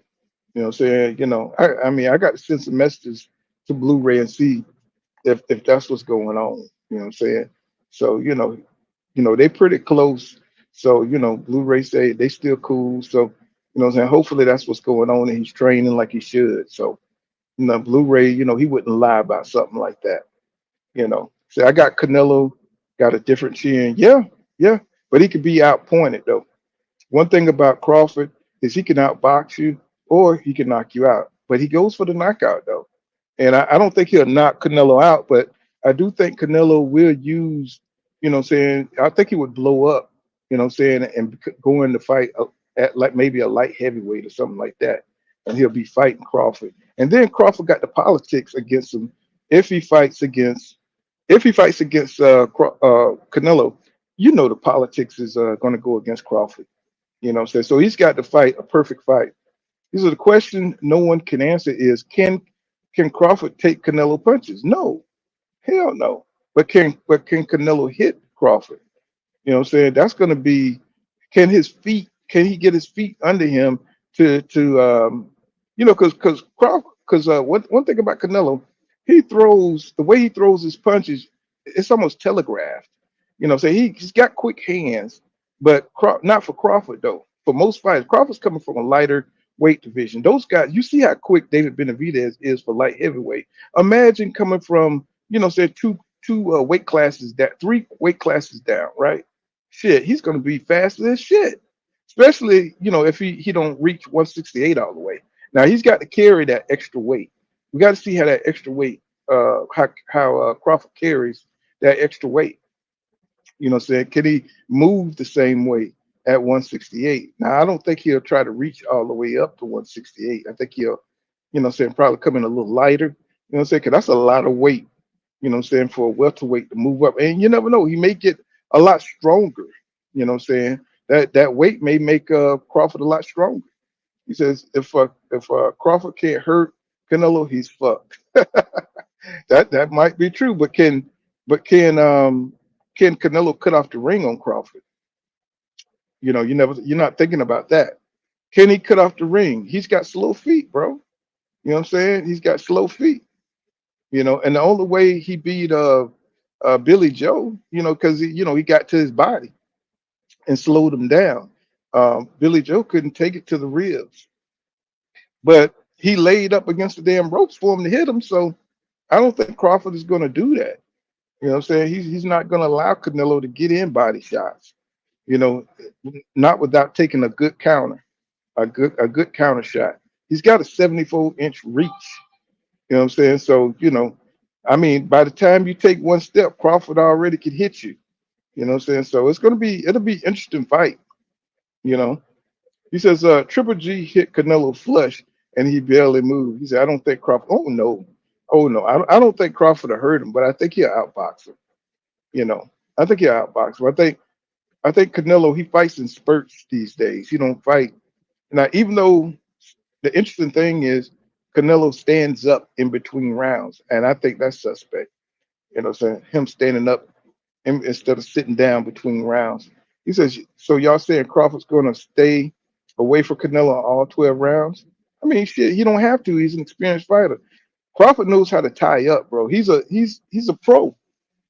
I mean, he's more than the average boxer. You know what I'm saying? It's like he don't have the same deference that other fighters have for Canelo. He don't have the same day. He's a two times undisputed champion. What the hell is he worried about Canelo for? He think he's better than Canelo. Most people think he's better skill wise than Canelo, right? Canelo is not going to be able to land on that chin or land on that body the way y'all think he is. You know what I'm saying? Canelo's a bad boy, but you know what I'm saying? He's an average dude compared to somebody like Crawford. You know what I'm saying? Skill set. Now, I mean, I could be wrong now, you know what I'm saying? If Canelo, I don't know how you're gonna be able to catch Crawford, but imagine fighting Shakur. You know what I'm saying? Imagine the footwork of Shakur, you know what I'm saying, at 168. You know what I'm saying? That's what I'm looking at. Will he be able to land on Crawford the way he wants to? I don't think so. I think he makes Canelo look silly out there. I think he makes him look silly, you know. I just think Canelo is slow, super slow. So he cuts off a ring enough to give Lara trouble to land body shot, but you're not talking about the same Canelo. You talk about a different version of Canelo, Mike. You talk about a different version. You're talking about an older Canelo, Canelo who knees be popping. You know, you see how he look in there. You know what I'm saying? He don't look like he could catch up to nobody. These guys be laying on the rope for Canelo to come hit him. You know, says Canelo is definitely going to hit Bud. He said Bud is not Floyd defensively. He said, like, it seems like some people are trying to make him be. I don't know who brought Floyd into the situation. You know what I'm saying? I'm just talking about off what we know of Bud and what we've seen of Bud. I think we all seen Bud fights. You know what I'm saying? And he can get hit when he's trying to take the fight to you. But I don't think he's going to try to take the fight to Canelo. Maybe pot shots, you know what I'm saying? Maybe setting them up for traps, you know what I'm saying? But Canelo is going to be hard for him to get his offense off on Bud. Bud Crawford is not going to stand in front of Canelo with that kind of power. You know what I'm saying? He's not going to taste Canelo power. He's good at parrying punches. You know what I'm saying? He is not one of these newbies. You know what I'm saying? He is not one of these newbies, bro. He's going to use everything he got. He's going to tie him up. You know what I'm saying? He's going to throw him off. He's going to be using that little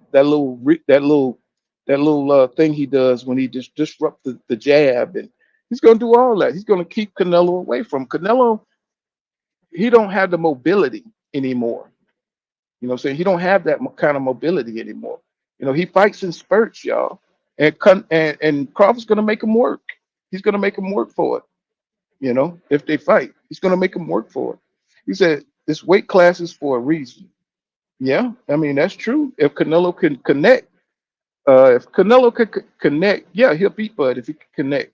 But I don't think he's going to connect. Do I want him to connect? Hell yeah, I want him to connect. He said, but Bud fights more in the pocket. He cannot move for 12 rounds. You think so? You think he can't move for 12 rounds? Now that's interesting. That's interesting. That's interesting. I got to see what he looked like against Madrimov. You know what I'm saying? I think he can move for 12 rounds. I think he's just a beast in training and shit like that. And if he's on anything, you know what I'm saying, that shit is going to help him out. You know what I'm saying? If he's on that snack shit, you know what I'm saying, shit, he might go for 15. Shit, but you know, it's what he everything to me is going to rest on what he looked like against Mandrinov. And sometimes fighters can get old overnight, depending on the motivation of the opponent and how they train. Um, if he's motivated to beat Mandrinov, he's going to be fooled. And Canelo's going to. Canelo don't like to fight motherfuckers on top of their game. He don't like to fight active fighters. You know what I'm saying? On top of their game. You know what I'm saying? So if Crawford go out there and look spectacular, and let's say he Falumaloons Mandrinov in a few rounds, that fight may not happen.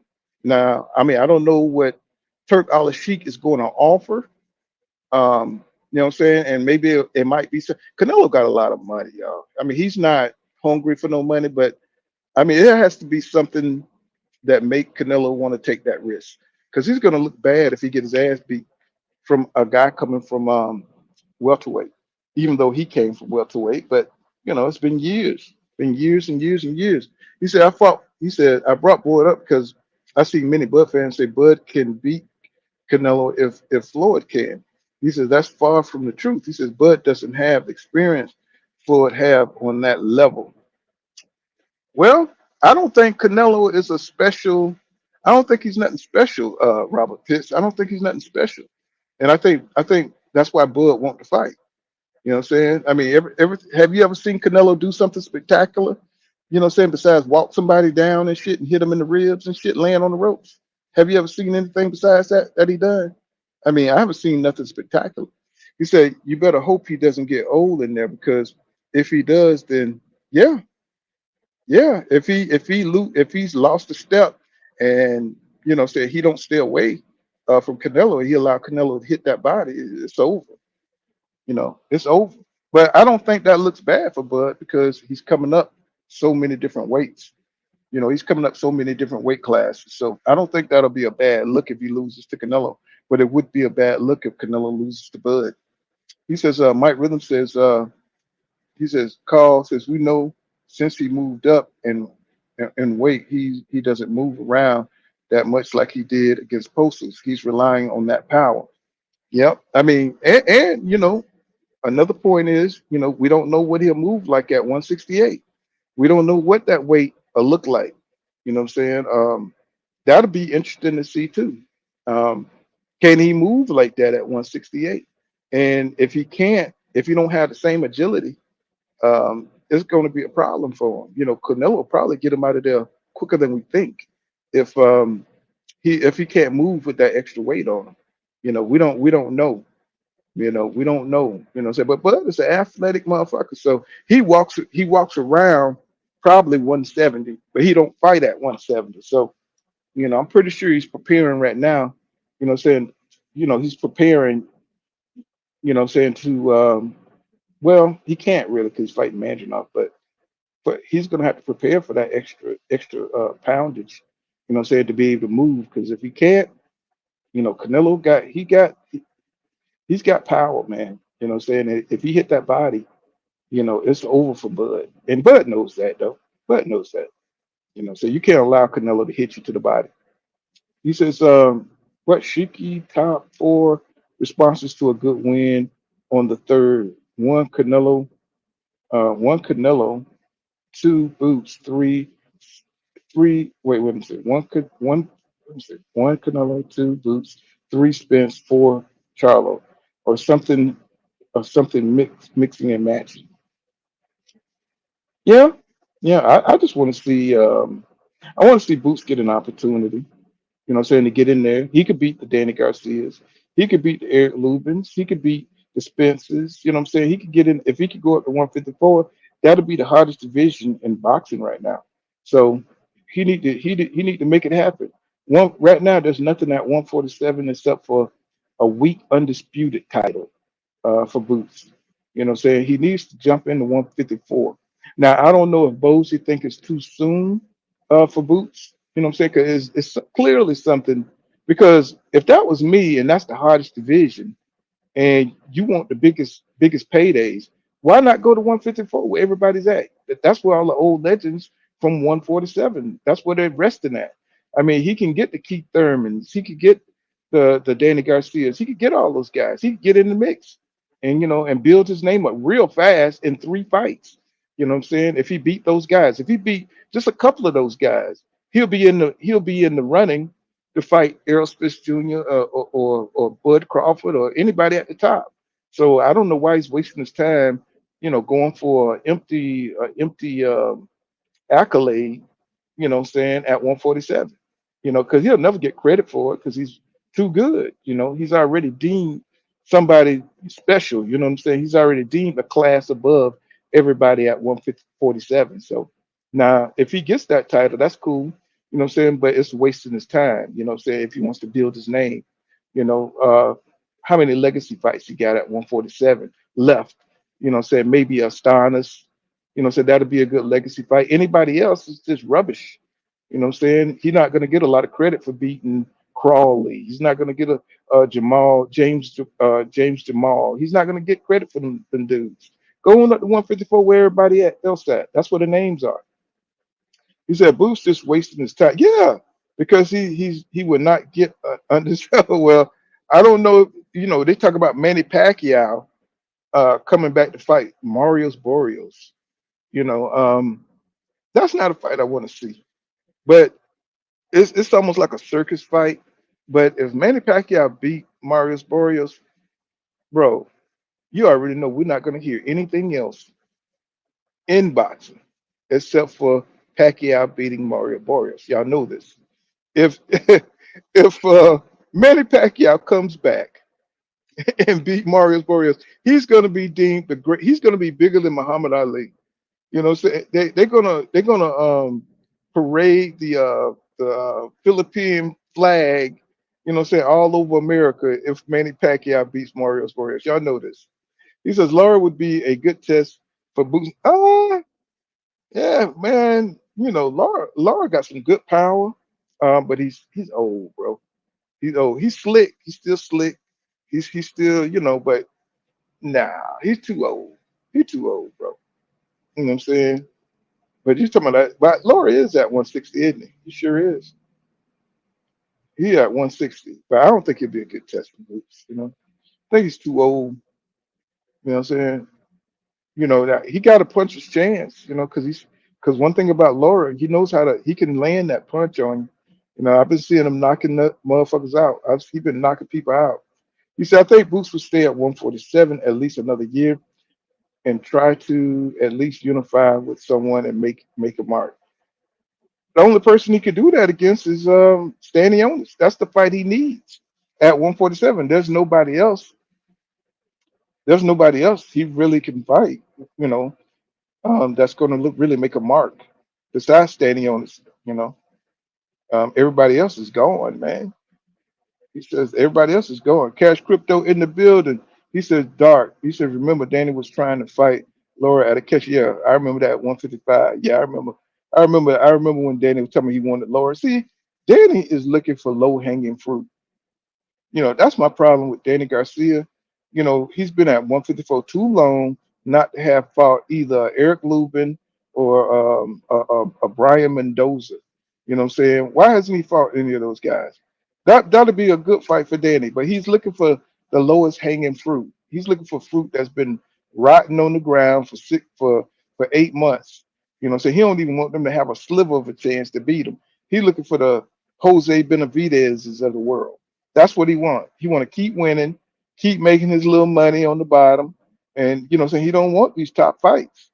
Saying Danny's just trying to play it safe, and that's what I don't expect. He said, "Who's to say that the guys at 54 will fight Boots?" He says maybe Andre 2.0. He said, no, no. Well, let me think about it. I mean, that'd be, oh man, that'd be ugly. That'd be ugly if none of these. I think somebody up there. I think a Fedora would fight Boots. I think Eric Lubin would fight Boots. Eric Lubin, he done lost already, so I don't think he's worried about losing an old. Um, Brian Mendoza probably would fight Boots. Um, Let me see. Tim Zoo probably would fight Boots. Nah, yeah, I think he'll get a lot of fights up there. Yeah, man. My boy Jared Swift, man, heard yeah, he that motherfucker look like a damn heavyweight shit now. He yeah, he's done, bro. Yeah, But that happens, every fighter got an expiration date. He says you got Brian Norman next at 147, in my opinion, before Stanionis and Barrios. Brian Norman is up and coming. He looked good, but look who he fought. Gino, I forgot what his last name was. He beat that guy pretty good, but he struggled, man. I mean, he struggled pretty good with that guy, and I don't think he's boot ready. I don't think he's Jerron Boots Ennis ready. I think Jaron would embarrass him, man. But Norman is a good fight. He's a good solid fighter. That'll be a good fight. That'll be a good fight. I think Boots will eat him up though. Got too many gifts for Brian. Brian is an excellent fighter. He says, I mean, Boots' career would be like Andre. I don't think so. I think there's a lot of fighters that want to test Boots up at 154. That's one thing I like about 154. It's very competitive driven, and not so much as business over legacy at 154. That's what I love about that division. You know what I'm saying? People will fight you up there. They fought Jamel. Jamel fought them. It's them guys different up there. I just wish Castano would come out of hiding, and I think he retired though. I wish Castano and get that. I wish him and Spence could get it on because that would be a good fight. Um, Danny's career is over. He says Laura would beat him at his age anyway. I still would want to see that fight. You know, he says Norman ain't that good. I think he's okay. I think he's a solid fighter. I don't think he's a special fighter, but I think he's a solid fighter. You know, and I see his skill level coming up too. I see his skills getting a lot better. He said a lot of these guys at 154 seem like they'll fight any. That's what I'm saying, B dog. That's what I'm saying. That's why I say where if Boost move up, he'll do a lot better with more more options, more names that he could fight to build his legacy. And then once he build his legacy, them other guys he'll have to fight them. They'll have to, especially if he grab some belts. Um, we know how political, the sanctioning bodies are. But you know what I'm saying, with Matchroom and him being Matchroom having that relationship with Turk Al Sheikh, I think he'll be in good hands over there with Eddie Hearn. I think Eddie Hearn is in good with Al Sheikh, and of course sanctioning bodies in good with that with them greenbacks. So, you know what I'm saying, I think he'll take Crawford place as the new golden boy for Turk Al Sheikh, because he's already trying to he already said that he want that Bud Crawford fight and Boots fight. He want that fight. So that's that'll be a good move for him to go up to 154. He said nobody beats Boots at 147 or 154. I would say Norman is next after Boot. Well shit, they're in the same era, my brother. You know what I'm saying? I mean, they're in the same era. I mean, shit, they could go at it right now since Boot haven't moved up to 154 and he's still talking about being undisputed at 147. Shit, they could go at it right now. You know what I'm saying? I'm pretty sure Boots wouldn't mind taking that fight. He says 154 has no threats. Boots get Boot gets there. Watch the ducking start. That would be terrible, Jermaine. That would be terrible. He said Boots needs to move up. He said his undisputed won't be. That's what I said. I just said that not too long ago. SJ Boxing IQ. That's what I said. He says like Bush at 140. That's what I said. And Devin at 135. Said he's already a champion at 47. Move to 54 while the division is wide open. He could be a. That's what I'm saying. You thinking like me. You're thinking that's what I'm thinking. Go in there, strike while the iron's hot, while everybody's still unretired. You know, say go in there and beat some ass, man, and start tearing up the shop.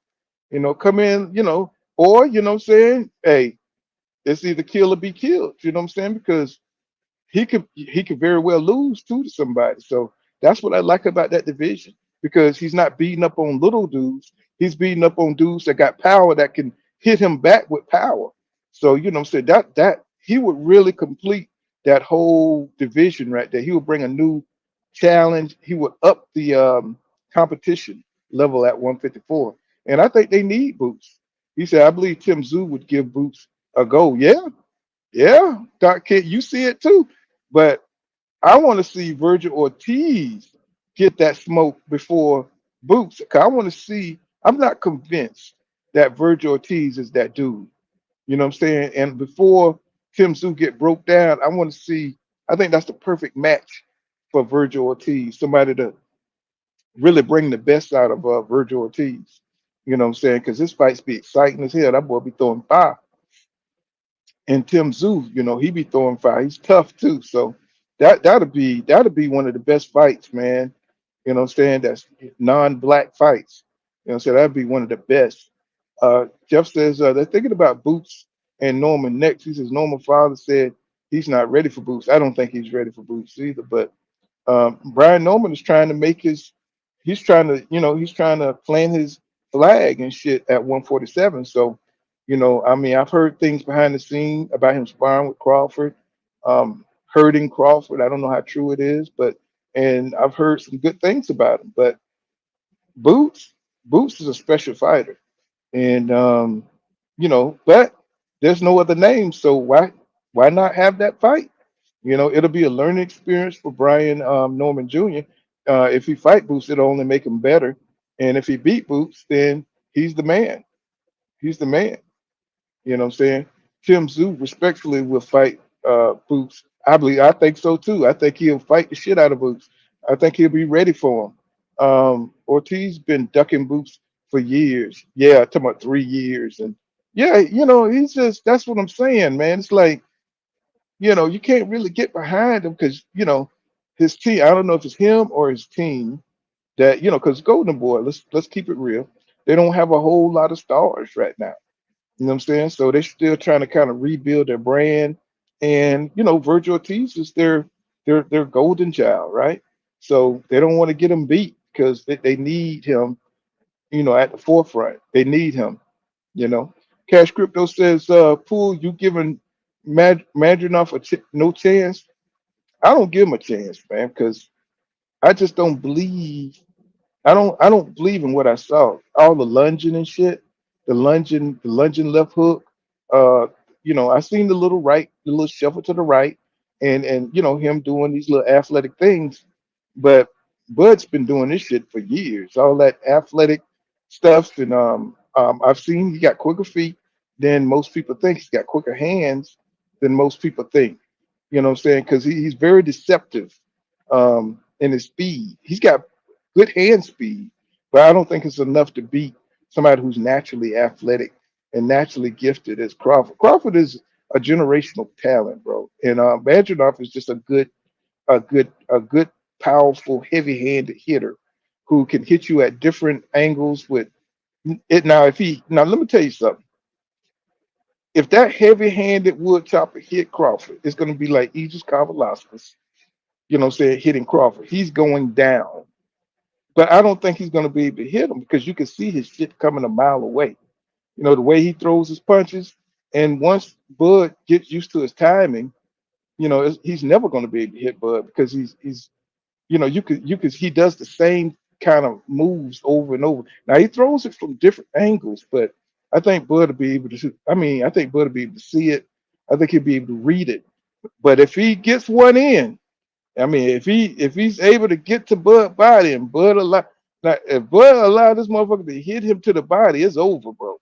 If this dude here got heavy ass hands and he don't stop coming, he don't stop coming.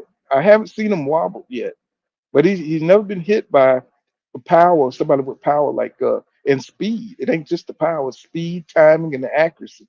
Bud is all that shit. So he's accurate. He can counterpunch well. And when a motherfucker get counterpunched, see, he hasn't been counterpunched like that.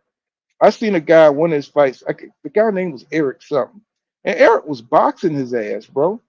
I mean, Eric was, you can box Madrimov, and if that guy, let me see what I forgot what the guy name was, Eric something, Madrimov boxed, and he was boxing the shit out of Madrimov. I'll say now, if this dude here that we never heard of can box Madrimov like this, he's not gonna be able to really fuck with Bud, right? Um, Bud is not going to be confused by all that shuffling to the right, all that back shuffling and shit, and lunging in with your hands down. He's going to get caught. He's going to get caught. You know, say because he boxes with his hands down too much. You know, so he does a lot of fundamental. I knew he's athletic, he's fast, but he's not fast enough not to keep his hands up against Bud Crawford, who can reach you, but you can't reach him. So Bud got that he's got that range control. He knows where he can strike you. You know what I'm saying? He knows how to read you, where you're gonna be, especially if you do the same thing over and over. So you know what I'm saying? So I don't think this guy got the creativity. He's got a unique style. I ain't gonna lie to you. But he could probably beat Eric Lubin. Um, let me see. He could probably beat Brian Mendoza. He could probably, I don't know, maybe Fedora, maybe, because Fedora open to the body. Anybody he could lay hands on, you know, he'll be able to beat him. But I don't think I think Bud's too elusive and too smart, too slick. He counter punches too accurately. And I think he's going to shut him down. I think he's not going to be punching like that by, so it's probably about maybe the fifth or sixth round. He's not going to be punching like that because Bud going to be countering his ass and stuff. He's not used to being countered, you know what I'm saying? Because he ducks real low and out to the right. He knows how to duck off to the left. You know, Bud's just going to hit you to the arm body. You know what I'm saying? Bud just going to give you what you give him. So he's a pragmatic, smart fighter. So no, I don't give Madrimov a chance. I don't think he got enough experience. You know, so I don't think he has enough experience to beat Bud. He says, he says Norman's about to get robbed, fighting T.O. next. That's a fight Bob may be trying to make. You know, saying, well, one thing about that fight, the T.O. and Norman, right? Well, T.O. is not a great offensive fighter. You know, what I'm saying he fights better off his back foot, you know what I'm saying, running into the left hook. You know what I'm saying? He's not the best he don't create offense that well. He's not a great pressure fighter. You know, that's not his thing. You know, say Brian Norman, you know, he likes to make you come. He could do either or, but Brian likes you to come to him. You know, fight off the ropes and counter punch you off the ropes and shit like that. But he's still developing. That'll be a good fight for Tio. That'll be actually a pretty good fight. Then and Tio don't have the power, you know, that he had at 135. He don't have the same kind of power. You know, he looked horrible against Steve Claggett. Um, you know, that's somebody should have got up out of there, like, you know, in no time. You know what I'm saying? But, you know, T.O., you know, he's trying to play it safe, you know.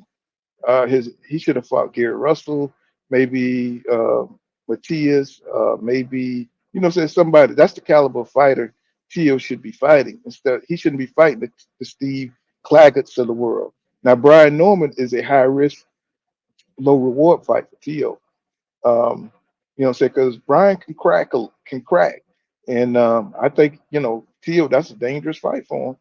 That's a dangerous fight. Yeah, you know, Brian. Yeah, what you say? You say Brian Norman would beat the F out of the S out of Teal. Yeah, for sure. You know what I'm saying? But I mean, I don't know how cut and dry it is because Teal is athletic. You know, so he's athletic. He can move in that ring, and if he's faster than Brian Norman, you know, saying Teal could probably outbox him to a win, but he's not gonna go in there and put the hurt on no Brian Norman. You know, what I'm saying he's a full. You seen smaller guys catch bull with the hooks and hurt them and drop them. Yeah, but those guys he didn't respect. You know what I'm saying? Those guys he didn't respect. Those that you know, Bud. If you hit him, he wants to get his lick back. And one thing about those guys, they couldn't keep up the offense. This guy, I think Madrimov could keep up. If he hurt Bud, he could keep it up, and he could get Bud up out of there. But the problem is that Bud is going to respect this guy's power. He's going to respect his power. I think he's going to take him seriously, and I think he's going to just outclass him. I think he's going to outclass him. And if he catches him, of course, we know how Bud Crawford does if he catches you, right? And I don't think he's going to go in there looking for a knockout. I think he's going to go in there using his footwork, using his reach. I think he's going to box him.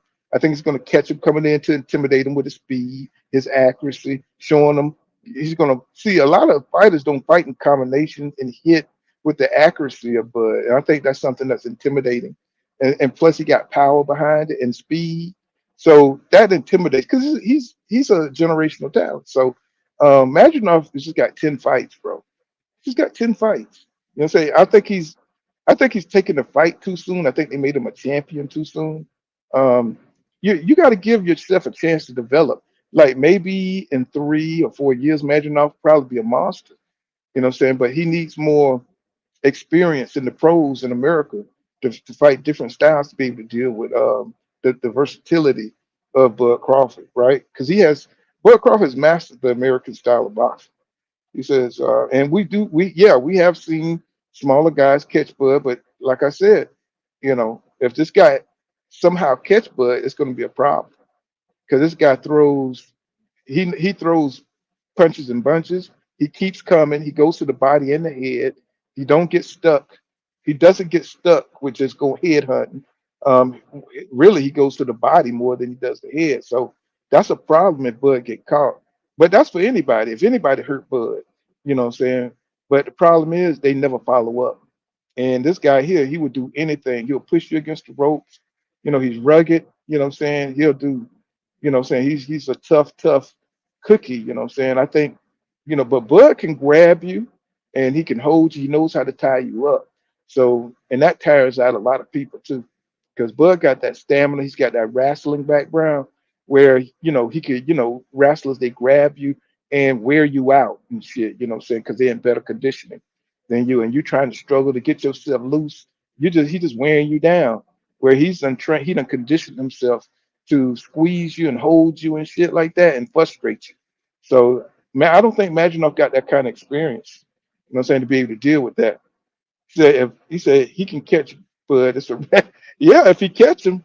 But Maginot he can throw some punches now. I've seen him, but he's so open, man. He leaves himself so open. You know what I'm saying? It's just nobody he's fought has been able to take advantage of it. You know what I'm saying? But he leaves himself wide open, man.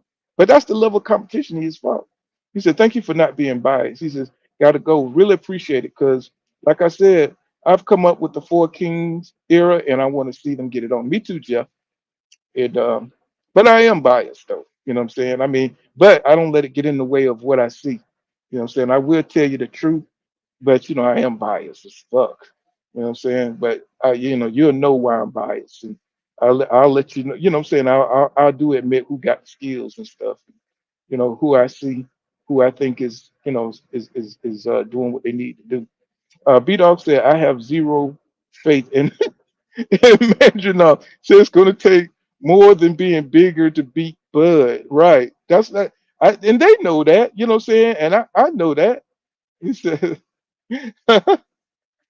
he said, what do you mean? What's going on, Yolanda? What you mean by wood chop? I mean, Eastern Europeans, like, they tend to train like, what's that guy named that beat, what was that guy that beat Danny? Not Danny Garcia, but the big ear one that looked like Mad Magazine, the black guy. Oh, Jacobs, Danny Jacobs, the guy that beat Danny Jacobs. He chopped wood. As a matter of fact, that ended his career. I can't think of that guy name. It ended his career.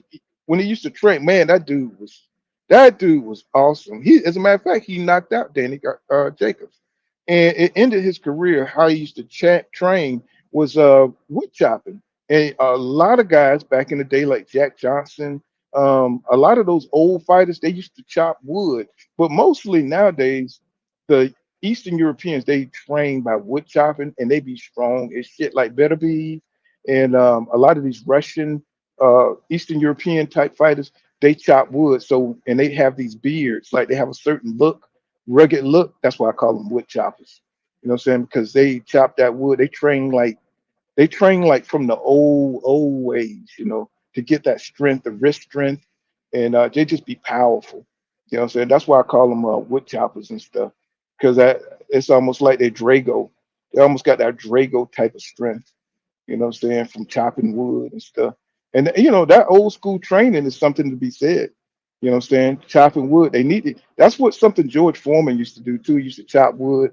On his second championship run, he chopped wood. So that old training, y'all know, Rocky. Remember when Rocky was getting back in shape to fight Drago? He was chopping wood. So with the beards and stuff. So Most people know what I'm talking about when I say wood chopper.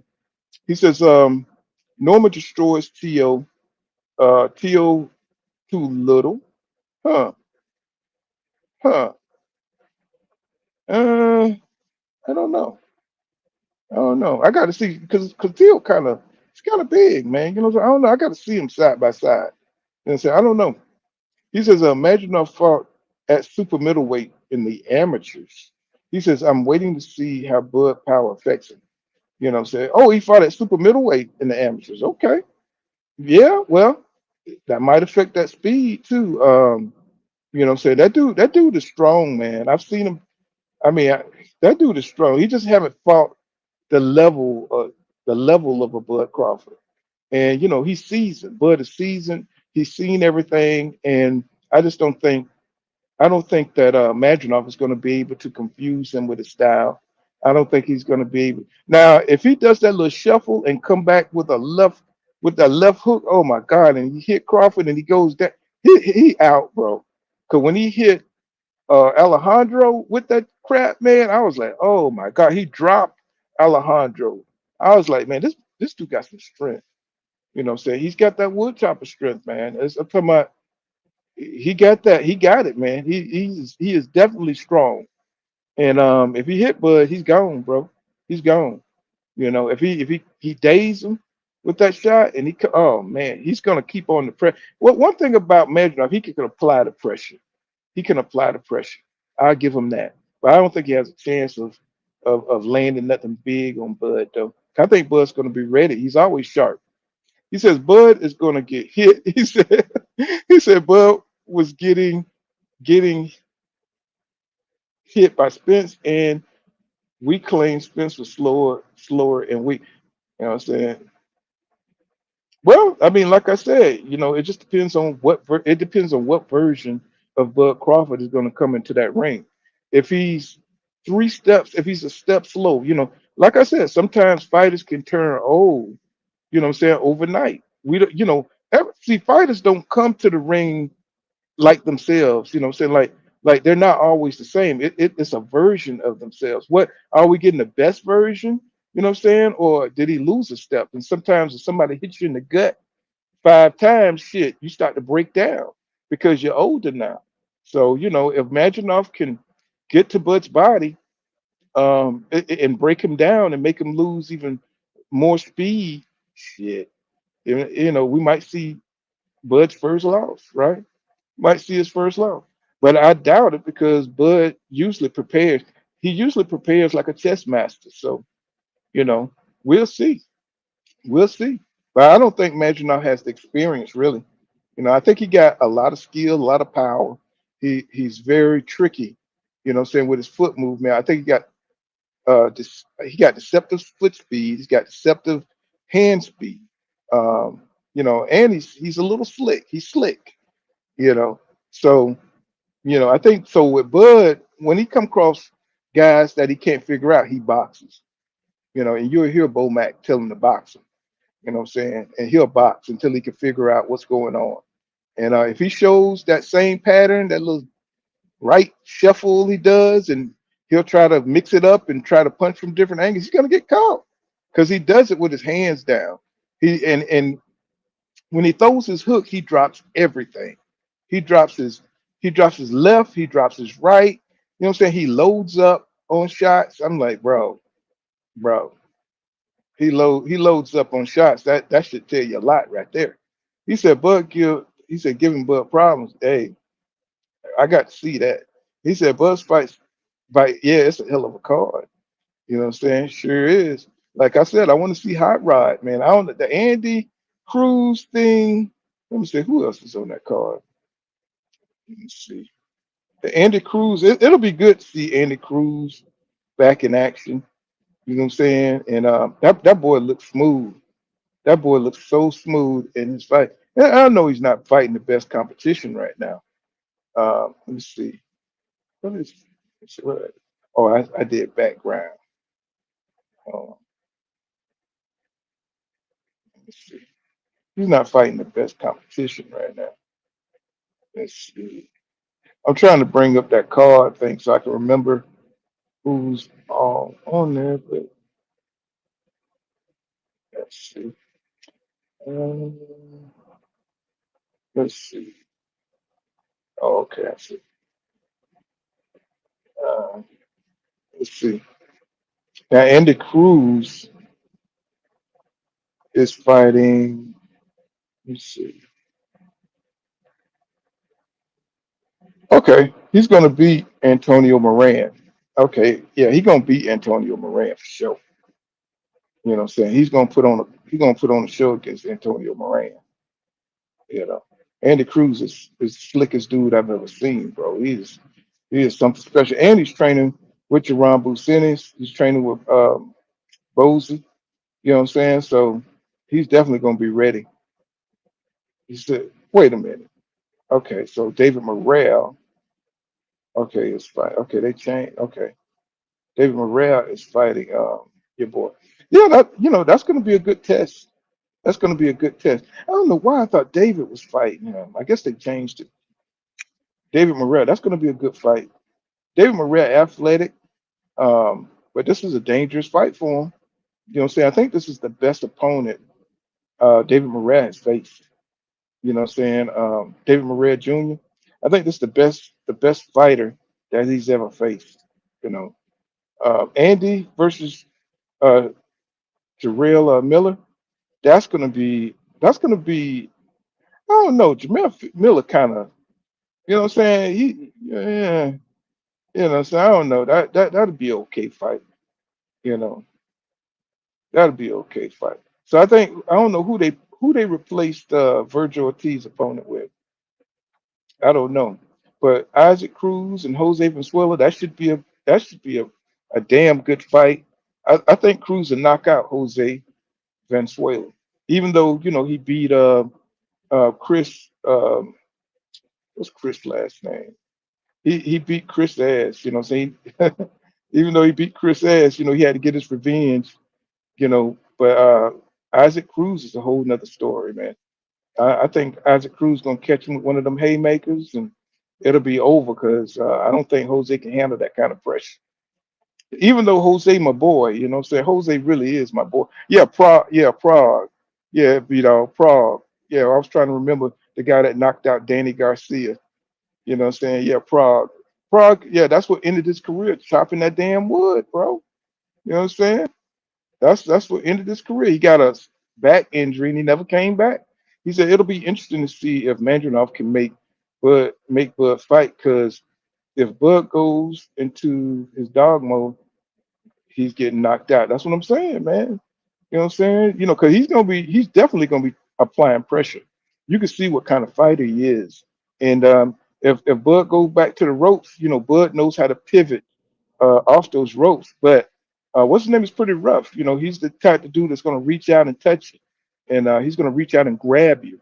You know what I'm saying? And throw your ass back on the ropes. He's that type of fighter, and he likes to push. Well, he's like how Mira Khan likes to push mugs and stuff. It just get on your nerve. Well, this guy he pushes like that too. He likes to push the shit out you.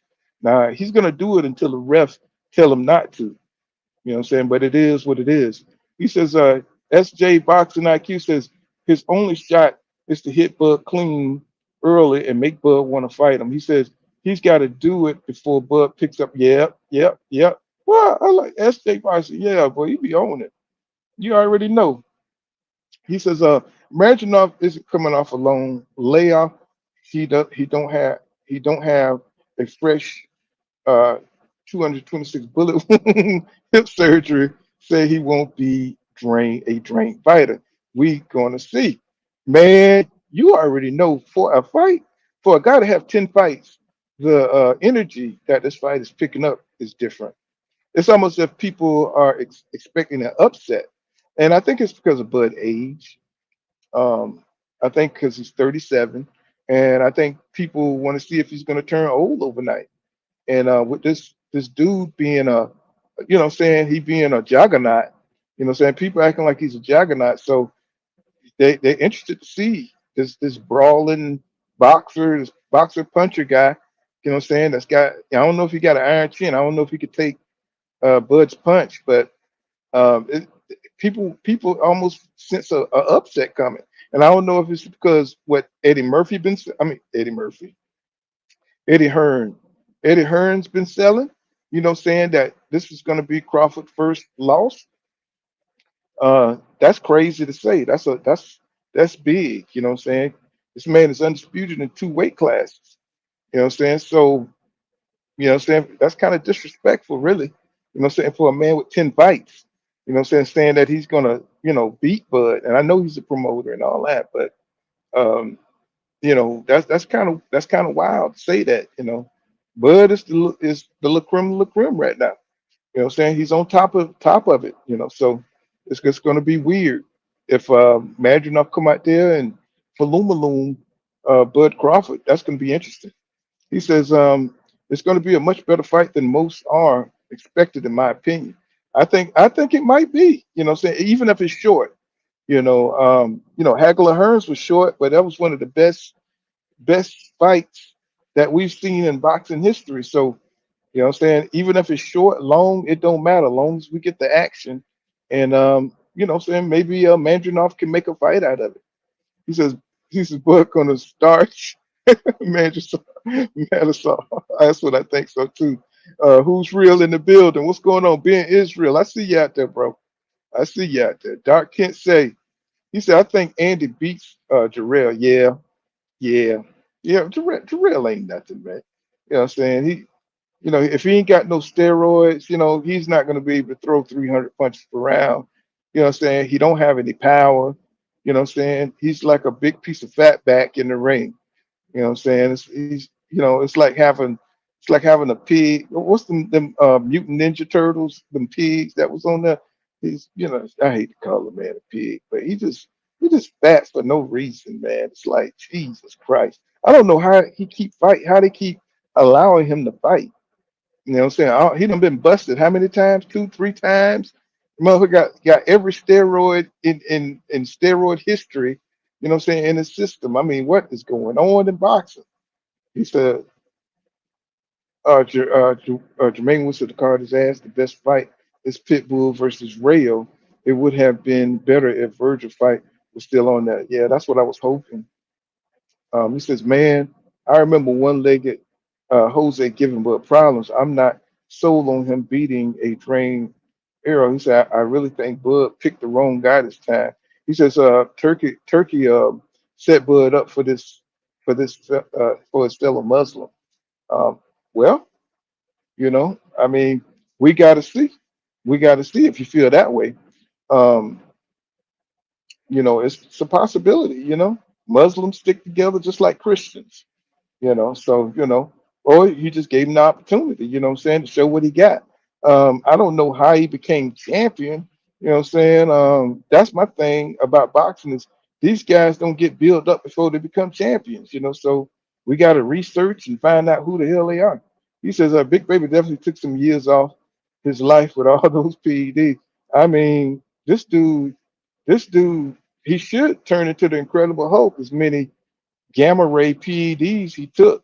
I mean, he's just like, bro, you should be glowing. So your eyes should be red or something. It's just like he just did too much, man. And he had the opportunity to fight Anthony Joshua, and he blew it. He could have been making millions. I mean, even if he just would have walked out there and got knocked out, what I'm saying? Or he could have gave Anthony Joshua a good fight because Anthony Joshua ain't all that confident. You know what I'm saying? So he's the type of fighter that, what I'm saying, if you punch back, but one thing about Jamel Miller is he don't have any power. So he don't have anything to really make you think twice about coming in on him. And even with the PEDs, he wasn't no power puncher. So it just made he could throw a lot of punches. But I knew when I seen them fat arms and he was throwing all of them. I said, this dude is on something, bro. You never see anybody that fat that could throw that many punches, except for maybe Andrew Ruiz himself. And Andrew Ruiz got them fast hands. He'll take care. He'll make short work of Jarrell. He'll make short work of Miller. He'll make short work of him and get his ass up out of there. He will Falumaloom because Andy got power too. So as long as he come in some decent shape and he leave the pieces. He leaves Papa John's alone, and you know what I'm saying. He stopped trying to be Canelo, stopped trying to be the fat Canelo, and stop trying to be a model. You know what I'm saying, and get back to his rugged ways. He'll destroy Miller up in there because Miller don't. He's not skilled like that. You know what I'm saying. A lot of attitude, but you know what I'm saying, just not a top elite fighter. I really would have liked to see Andy Ruiz versus Deontay Wilder. I think Deontay really wanted that fight, but right now Deontay Wilder don't look like it don't look like he has the punch resistance anymore. It look like soon as you tap him upside his head, it's over. The fight is over. So he's really declined. You know what I'm saying, when it comes to his punch resistance. And when you fight a giant, you know what I'm saying, when you fighting Andre the Giant, you know what I'm saying, somebody who's 6'9", somebody who's damn near 280 pounds, you know what I'm saying, and they landing and they leaning on you, and you know what I'm saying, and you outweighed by 60 pounds, that can happen to you. So, plus if you got hit in the head with brass knuckles up under the glove too, you know what I'm saying? So, he had to deal with that. So, now he's kind of like a shadow of himself. He says, man, I remember, oh yeah, I read that. I read that. So he says, Big Baby definitely took some years off his life. Yeah. So, well, we got 12 days. We got 12 days coming up, you know what I'm saying, for this fight, you know what I'm saying, to happen August 3rd. And, so I think it's gonna be one of the best cards. I like it. I like the cards. I mean, I'm interested in seeing all these fights, and I think it's good for boxing. I just wish we can get the guys at 135 to go ahead and rock out, because right now it look like Lomachenko is going to back out of the Tank Davis fight. So hopefully Tank will get Shakur in. Maybe he can get Shakur in there, and then we'll have the fights that we really want to see. You know what I'm saying? So he says, "Full kind of smash the like button. What's going on? All things in the building. What's happening, my brother?" He says, "Did Loma really turn down the Tank fight?" Well, the article that I read said that he's not motivated to fight Tank. What does that tell you? You know what I'm saying? That means he's not going to fight Tank. You know, this was an article. Let me see if I can find it. Let me see. Uh, let me see if I can find that article. It was on Boxing 24. It's on Boxing 24, and Loma don't seem like he want that smoke, man. Let's see if I can find. I'm just looking through it. Here we go. Okay, here we go. Let me show you guys. There's my line.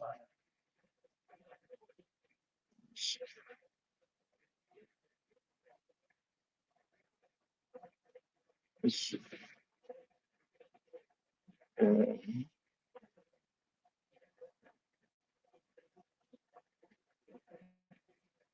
Okay, so let me drop that picture so you guys can see.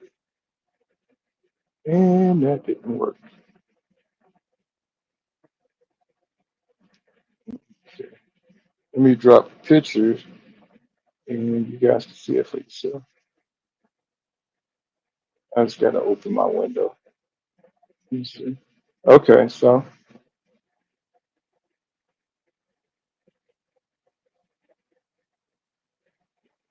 okay, so got to get in. Okay, so it says here Lomachenko out, Tank Davis next fight up in the air. And we go into the article here. My internet's kind of slow. It says fight between Javante Tank Davis and Vasil Lomachenko is now off the table for the remainder of 2024. If the fight had gone through, it would have happened in November with Tank's WBA and Lomachenko IBF lightweight title at stake. According to Mike Carpenter of ESPN, IBF lightweight champion Lomachenko has decided to take the remainder of the year off, which leaves WBA 135-pounder champion Tank Davis needing to find an opponent for his next fight in 2024. You know what I'm saying? Steve Kim as is reported. Telling some Lomachenko manager, Idris Kennis, said that Loma isn't motivated to fight. He doesn't say when he'll find that motivation, but he's just not in the mood to fight Gervonta Tank Davis for the next fight. You know what I'm saying? So there you go. You know, it is what it is.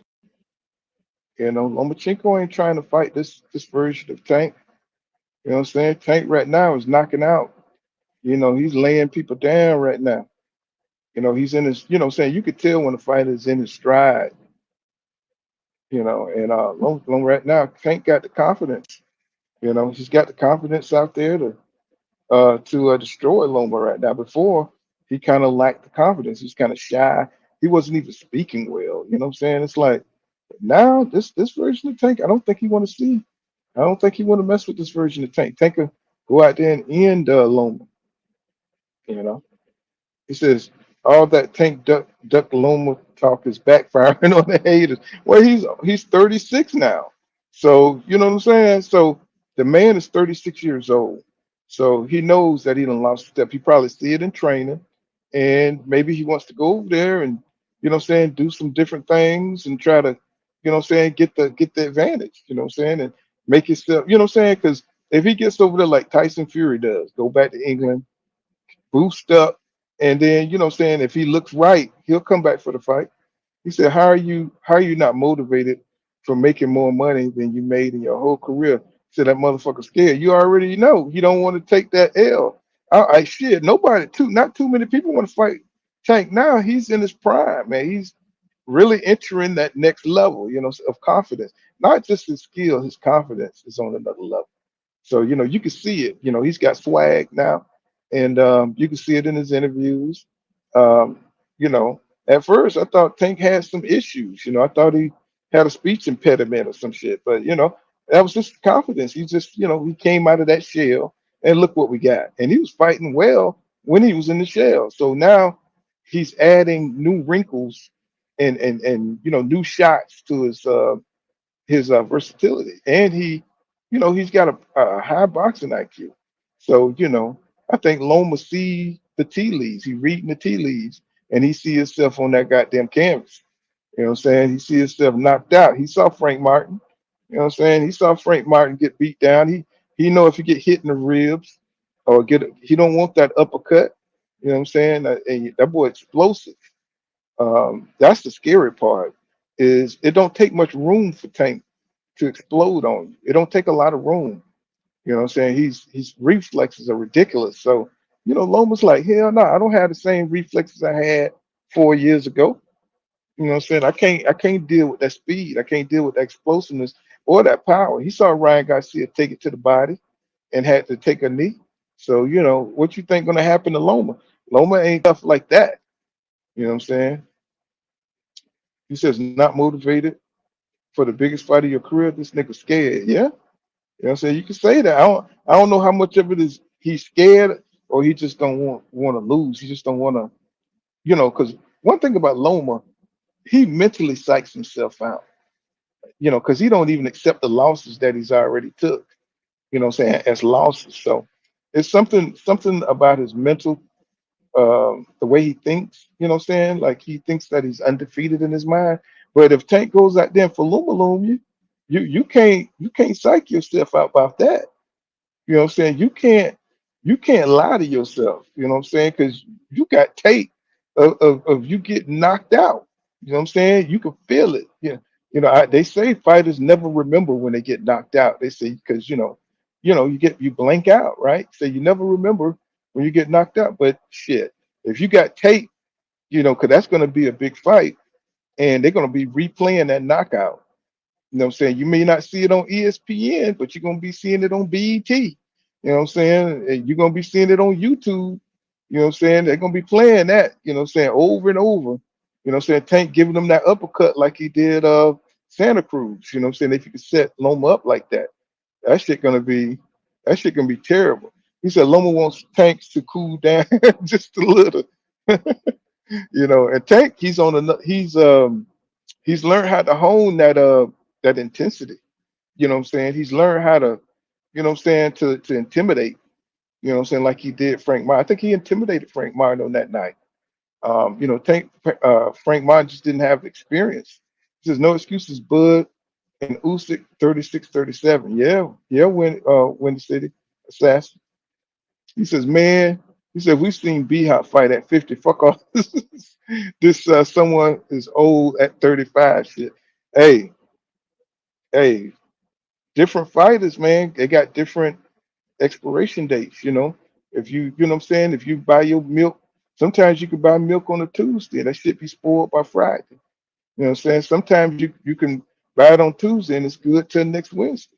You know what I'm saying. It's all the same brand. It's all the same, but they got different expiration dates. Every fighter got a different expiration date. You're right, Cash. You know what I'm saying? This is a soft ass era. You know what I'm saying? It's a soft ass era for sure.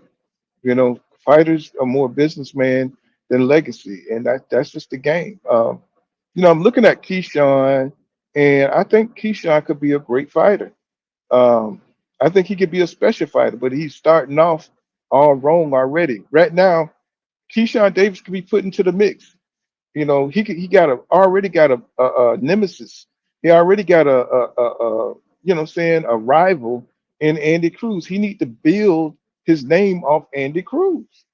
So, but he's trying to play it safe. He's trying to get the money first before he takes a big L, right? And that's just the punk way to do it.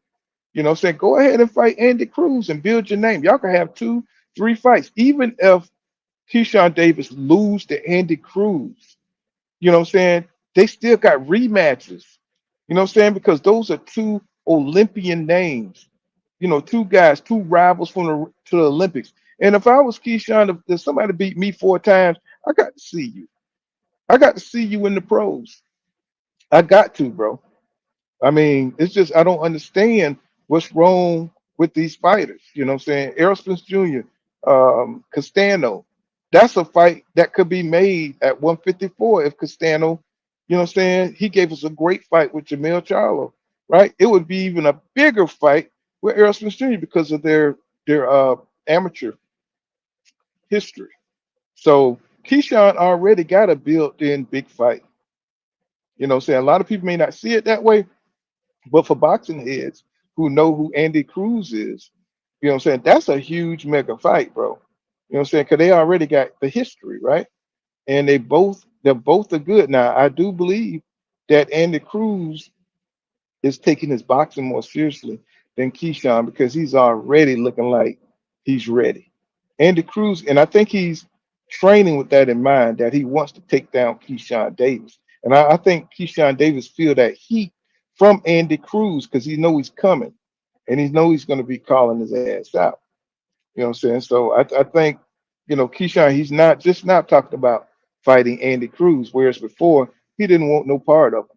He says, Pool Keyshawn called out Tank Frank, but then he asked about Andy Cruz. The nigga voice started squeaking. That's because he know, and we know that Andy Cruz got the same, he's on that level. See, Sean, when you go in there and you fighting somebody who's maybe a B- fighter, and you way more skilled than that dude, then you got the confidence. He know he's gonna beat an old ass Pedraza. You know what I'm saying? Who was his last dude? Menuno? Nobody ever heard of him. You know what I'm saying? So he knew he was gonna outskill those guys. But Andy Cruz, that's a different story. He don't know if he could beat Andy Cruz. That's a 50-50 fight. These guys are they're trying to go their whole careers till they hit their 30s before they have a 50-50 fight. It's like that shit is ridiculous. You know what I'm saying? Before you have a 50-50 fight, it's like, bro, come on now. We don't want to keep going back to the Floyd comparisons, you know what I'm saying? And the people who had 50-50 fights, you know what I'm saying? And how you look in a 50-50 fight is going to gauge what kind of fighter you're going to be, moving through, your career. So if he could separate himself from Andy Cruz in the pros, saying from what he did in the amateurs, it's gonna make we're gonna be able to see what he's made of, right? We're gonna see if Keyshawn can dig deep and separate himself from Andy. He's been a pro longer than Andy Ruiz, so he's already conditioned to go longer rounds. He's what I'm saying, than Andy Ruiz. So why not get in there and build your name, build your legacy. Right now he's acting like he's scared. He's looking like he's scared. He's scared to lose fame that he don't have, and he's always bucking his eyes and stuff. If I was his PR person, I'd be like, Keyshawn, don't buck your eyes when you talk, bro. It's not intimidating. You know what I'm saying? It's just not. Don't buck your eyes. It makes you look like buckwheat. He says, I can wait to watch Tank knock Shakur out. You know what I'm saying? So, that's gonna be an interesting fight. And if hopefully Shakur, he didn't take a lot, he didn't take no damage in his last fight, so they should be able to make that fight. Tank ain't got nobody, Shakur ain't got nobody right now. Go ahead and make the fight. That'd be a beautiful, that boxing need that fight, y'all. Shakur and Javante Tank Davis should fight next. Boxing really needs that. A shot in the arm, what I'm saying? Two guys at the top of the division. And that'll be, what I'm saying? Tank said he's gonna go down the line, what I'm saying, that he's gonna quit. So let's get that fight going. What I'm saying? He should get an offer ASAP. What I'm saying? Let's get that offer going. I'm not watching that J Paul shit. What I'm saying? I'm sorry, y'all. I'm not watching that J Paul shit. Now Serrano, I'm saying Serrano, she's okay, what I'm saying, but she's past her prime and shit. So this would be a perfect fight for Tank to send the contract to Shakur. He said, yeah, exactly. Watch for the hook. Yeah, yeah, that's what I was just talking about. Yeah, this is all they should be talking about right now. Instead of being on Fight Hub, talking to somebody who's suspended from boxing, why not talk to Tank? Get on live with Tank and stop building the fight. You know, um, I don't understand what's going on. It's like, come on, man, Tank should be making that call. If Shakur, really Shakur, if he wanted that fight like that, he need to be on every live he can. If Tank got a live, he need to come up. He need to step up on that. What's that nigga name? Mill Boxing, and call for the fight. And you know what I'm saying? And just pull up on Tank and talk and pop his shit. You know what I'm saying? Let's go. Hey, it ain't no excuses. Ain't nobody locked into no fight. Let's go. And man, y'all know that's gonna be crazy energy if that happens. You know what I'm saying? That fight builds itself. He says, Shane Frazier's, what's going on? Paul Gang, what's happening? He says can Andy Cruz can do that pro fighting 10 rounds. Can do pro fighting 10 rounds. Yeah, man. Andy Cruz is a beast, bro. And I think he's an exceptional, I think he's a unique fighter too. He kind of reminds me like, you know what I'm saying? He puts you in the mind of, I'm talking about his potential now, not his fight style. It's Shushu, you know what I'm saying? Bruce Carrington. That defense and offense, man, that dude we got some talent. They just need to fight more often. That's all, and fight some names. Shushu is, man, and Andy Cruz, man, they got like unique defense and unique offense. You know what I'm saying? I love the way Andy Cruz moves. He moves you know what I'm saying? He moves gracefully in the ring. You know what I'm saying? Really smooth. I like him, man. You know what I'm saying? And I want to see him. I want to see him get all the smoke. I want to see him get all the smoke. He said, watch for the hook. Said, if we push that fight, Keyshawn might retire. Keyshawn, man, he comes off as a clown because he be trying to do too much. He be trying to go too hard. Um, it's not him. It just don't come off like it's authentic. Look like when he went off on Frank Martin, right? And it just didn't seem authentic. Now, I think that'll be a hard fight for Frank. You know what I'm saying? Because Frank, So he's got to get more fluid. He can't get confused, and because one thing about Keyshawn, he's going to counter you. You know what I'm saying? And I don't think he has a lot of power, but he's very accurate and he's fast, and he throws in combination, and that's something that I think Tank is Tank, and Tank can intimidate you when he hurts you with his power. But I don't think Keyshawn is going to be able to do that, Frank Mind. I think more skills, accuracy is going to, the counter punching is going to be, a problem for Frank. But I think Frank's power is going to prevail in the end, you know. And Frank got to come in the best conditioning of his life because I think Keyshawn is starting to build up his strength a little bit, and he's starting to look a little bit different on the strength side. But I think Frank could beat him right now. But give it a year. If they go a year or two without fighting, it's going to be a more even fight. You know what I'm saying? It's a shame Fraser says, yeah, Pool, I don't like Keyshawn person. You don't like them bucking eyes and stuff, how he be bucking at you. You know what I'm saying? Them Popeyes and stuff. You know, like them Popeyes chicken eyes and stuff. That and then that hair just makes it look more animated. You know what I'm saying? When when he's popping crap. He said, I think Frank beats Keyshawn, yeah. After fighting Tank, Frank is gonna be, yeah. Have you noticed that even Ryan Garcia got better after he fought Tank? Because he used that arm measuring thing against Devin Haney, and even luring Devin Haney to follow him was part of what he learned from Tank. You know what I'm saying? He picked up a lot from Tank to beat Devin Haney. And so, people who fight Tank tend to get better, you know what I'm saying? Cruz, you know what I'm saying, got better after he fought Tank. You got Rolly Ramiro is starting to box. Rolly Ramiro is not just going in there throwing haymakers. Now he's like really trying to learn how to box after fighting Tank. You know what I'm saying? After he ate all that goddamn counter and shit. You know what I'm saying? He's trying to learn how to box now. So, Tank is out here teaching mugs one fight at a time. He said, I think Keyshawn, until I heard his voice squeak, being asked about Cruz, he said, I can't rock with that no soft shit. Yeah, Tucker calling himself the businessman. If it makes sense, man, you too early in your career, and Tio is another one. Too early in your career to be worried about, the business of boxing. So you got to build yourself up first, because really nobody knows who you are. People don't want to see, you fight these C-level dudes, say dudes who's in decline, and say you barely getting about out of there TKOs, and say now if you was out there like Abdullah Mason, see Abdullah Mason he sells himself. He's quiet, and I'm not saying just because I like his personality, that's why. It's the way he goes out there and performs. You saw Mace and you saw Cameron, saying shitting on Shakur Stevenson, saying, but what did they say about Abdullah Mason? Saying they saying and Camille Moten, saying that they because these guys got power, saying they goes out there and they excite the crowd. So even casual fans want to see them fight.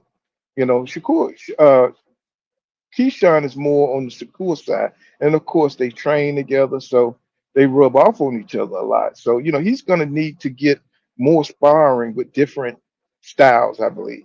Saying to really, and he's going to have to like really train harder to build his strength, so he can get some hurt, put some hurt on people.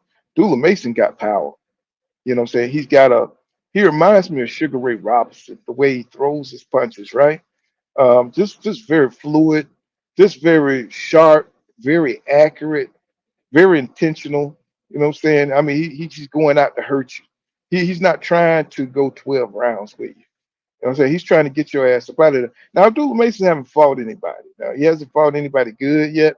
That's why, I think Abdullah Mason wants to fight Keyshawn. But I think that's another one that Keyshawn Davis don't want to really mess with. I think Shushu is starting to get more aggressive because he just criticized Shakur Stevenson. Now it wasn't in a bad way; it was in a very constructive tone. But I think Shushu will fight any of those guys. I think he'll fight Shakur, even though he's at 130. And he's talking about he won't monster anyway, and stuff like that. So this boy is very ambitious. This man, not boy, this man is very ambitious. You know what I'm saying? And he has a great style. He has a great pedigree. He's an older dude now. He's what, 28, 27, 28, somewhere up in there. So he needs to get the fights. He needs to get the fight now. Shushu, Bruce Carrington, he needs to get the fights right now. You know what I'm saying? You know, but that Mason kid, him and his brothers, oh my God. He says that Mason kid really impressed me in the last fight. Keyshawn said Mason's fighting her. Yeah, I saw that. That was that same one with Kenny Ellis said he said that Abdullah Mason, you know what I'm saying, was the man that night. And you know, said he thought, you know, saying he put on the best performance. Well, Keyshawn couldn't stand that shit, man. He couldn't stand that shit. So, and that's when he was talking about the 126 pounder. I was like, man, this boy here is a hater. He's a hater for sure. He says Mason ain't fought the best yet, but you could see him, you could see it in him. He's a phenomenal. Yeah, yeah. I mean, that sharpness is different, bro.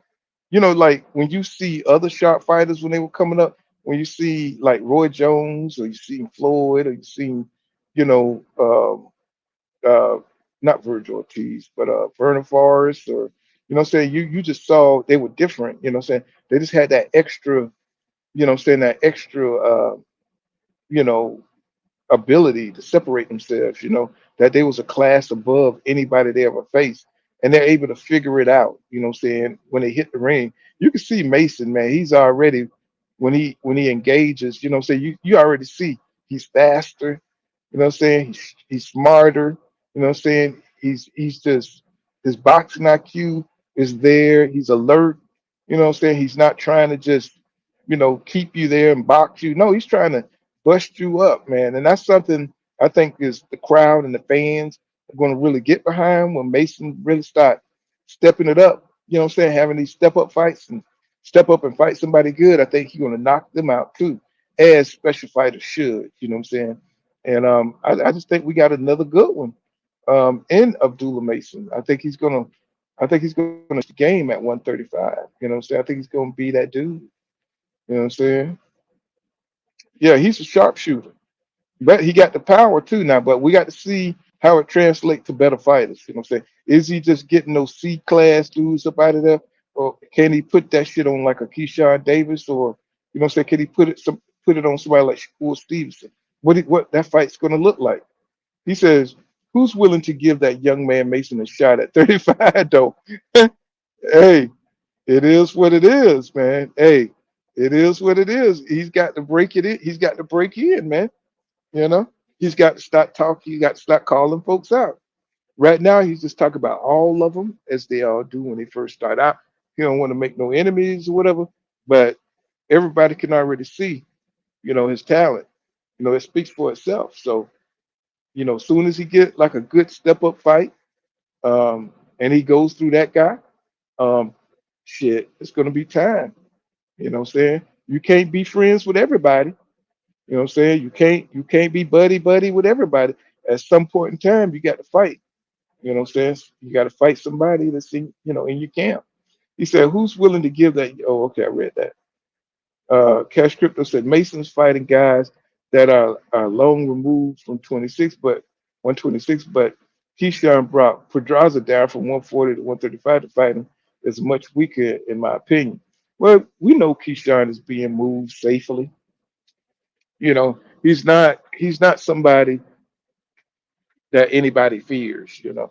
He's got a lot of skill, but he don't have a lot of power. So he's not, you know, he's kind of like Shakur Stevenson, a weaker version of Shakur Stevenson, you know. But a lot of people are into Keyshawn. A lot of people believe that Keyshawn is going to be, you know, be that dude. A lot of people believe it, you know. I'm surprised by it, but, you know, I think he's one of those guys that got to develop, you know what I'm saying?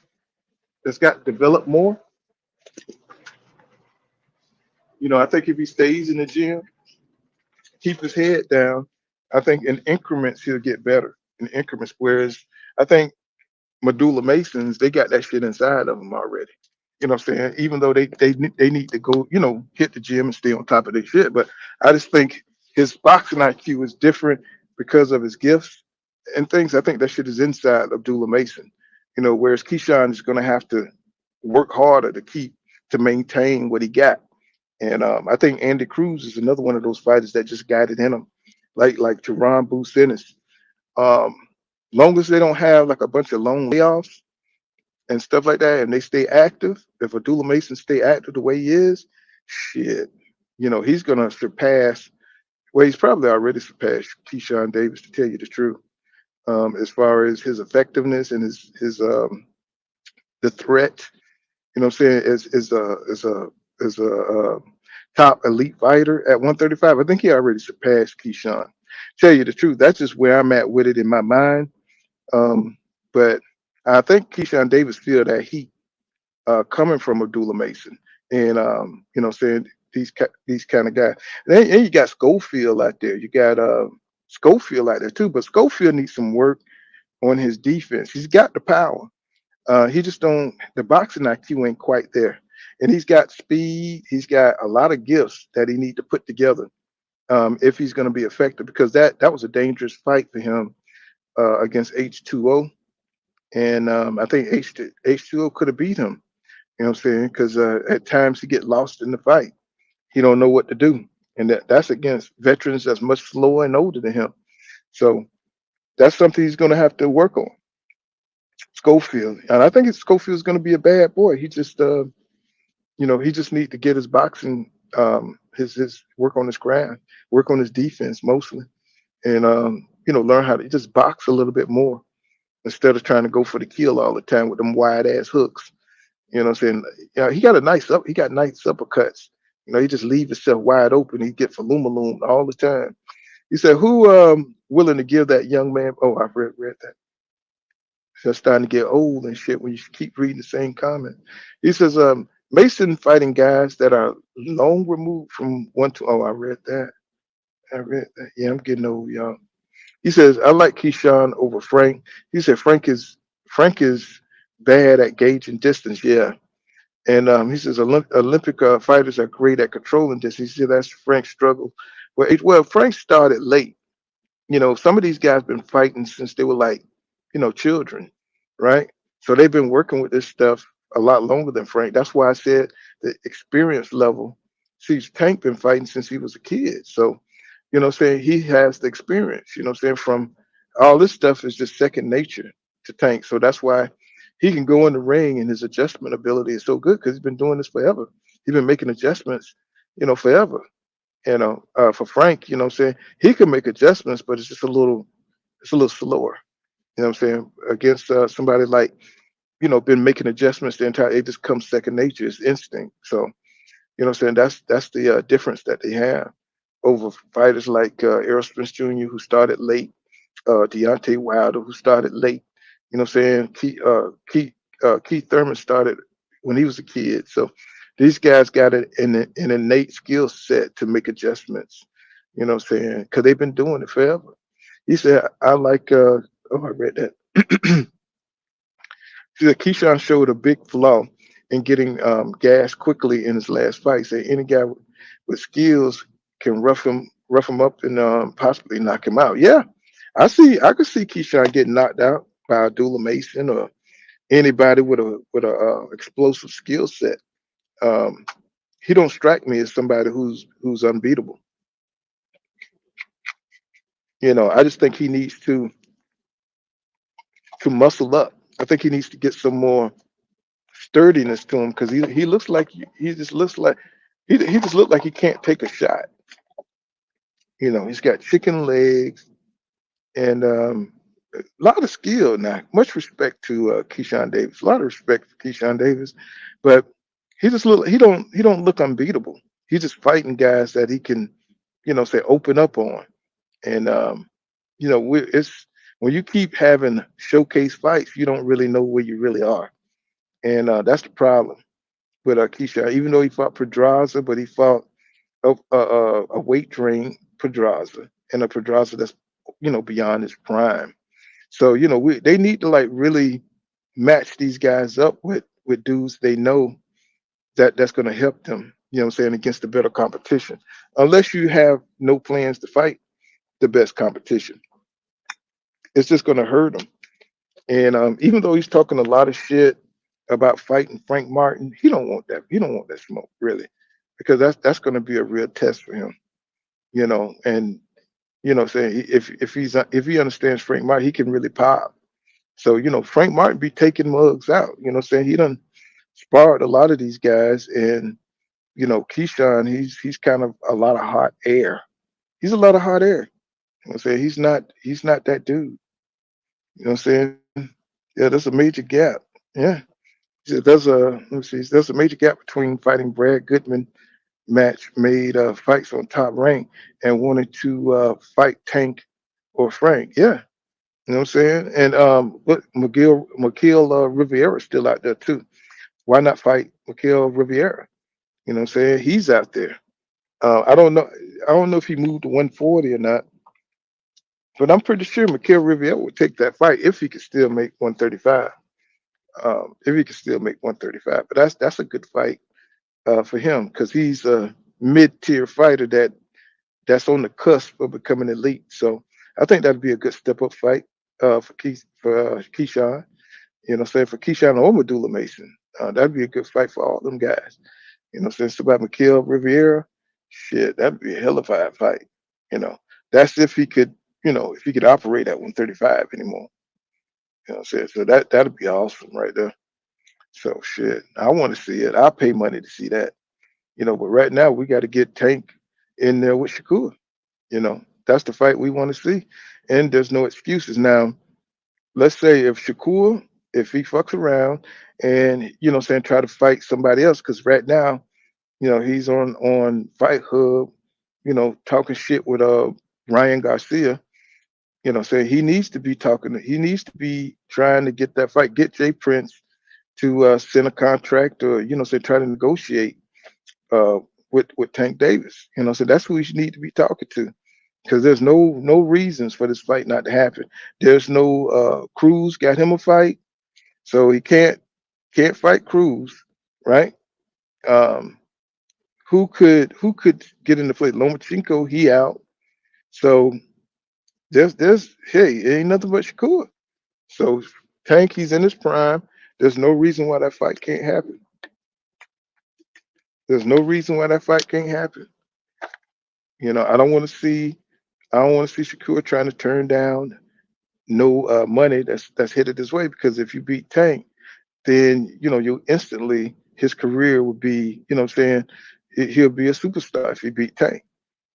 So he got everything to gain and nothing to lose by winning or losing the Tank. So it just makes sense.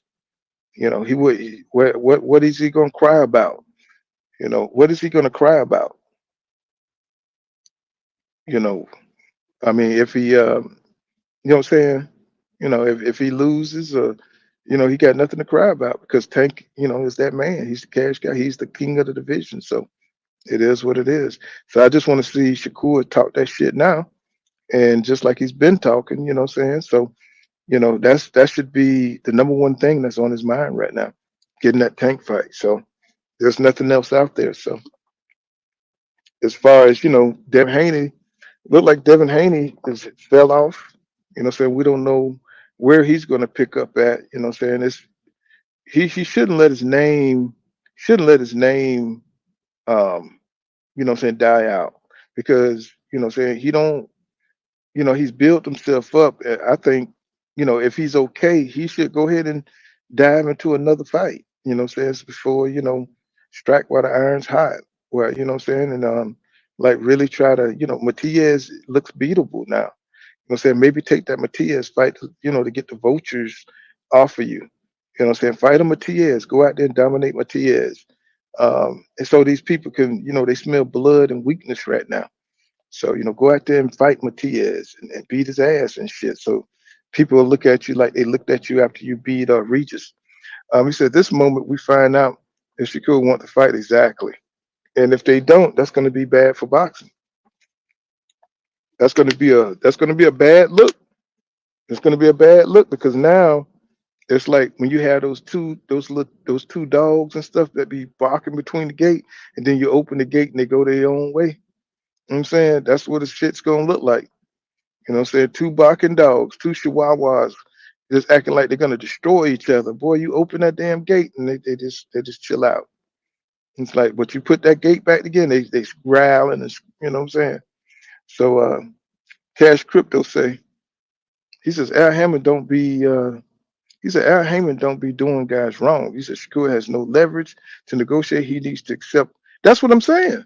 It ain't no excuses. Just like when he got offered that against Devin Haney, just take the fight, bro. You know what I'm saying? You need name recognition. That's what you need. You're not a pay-per-view star.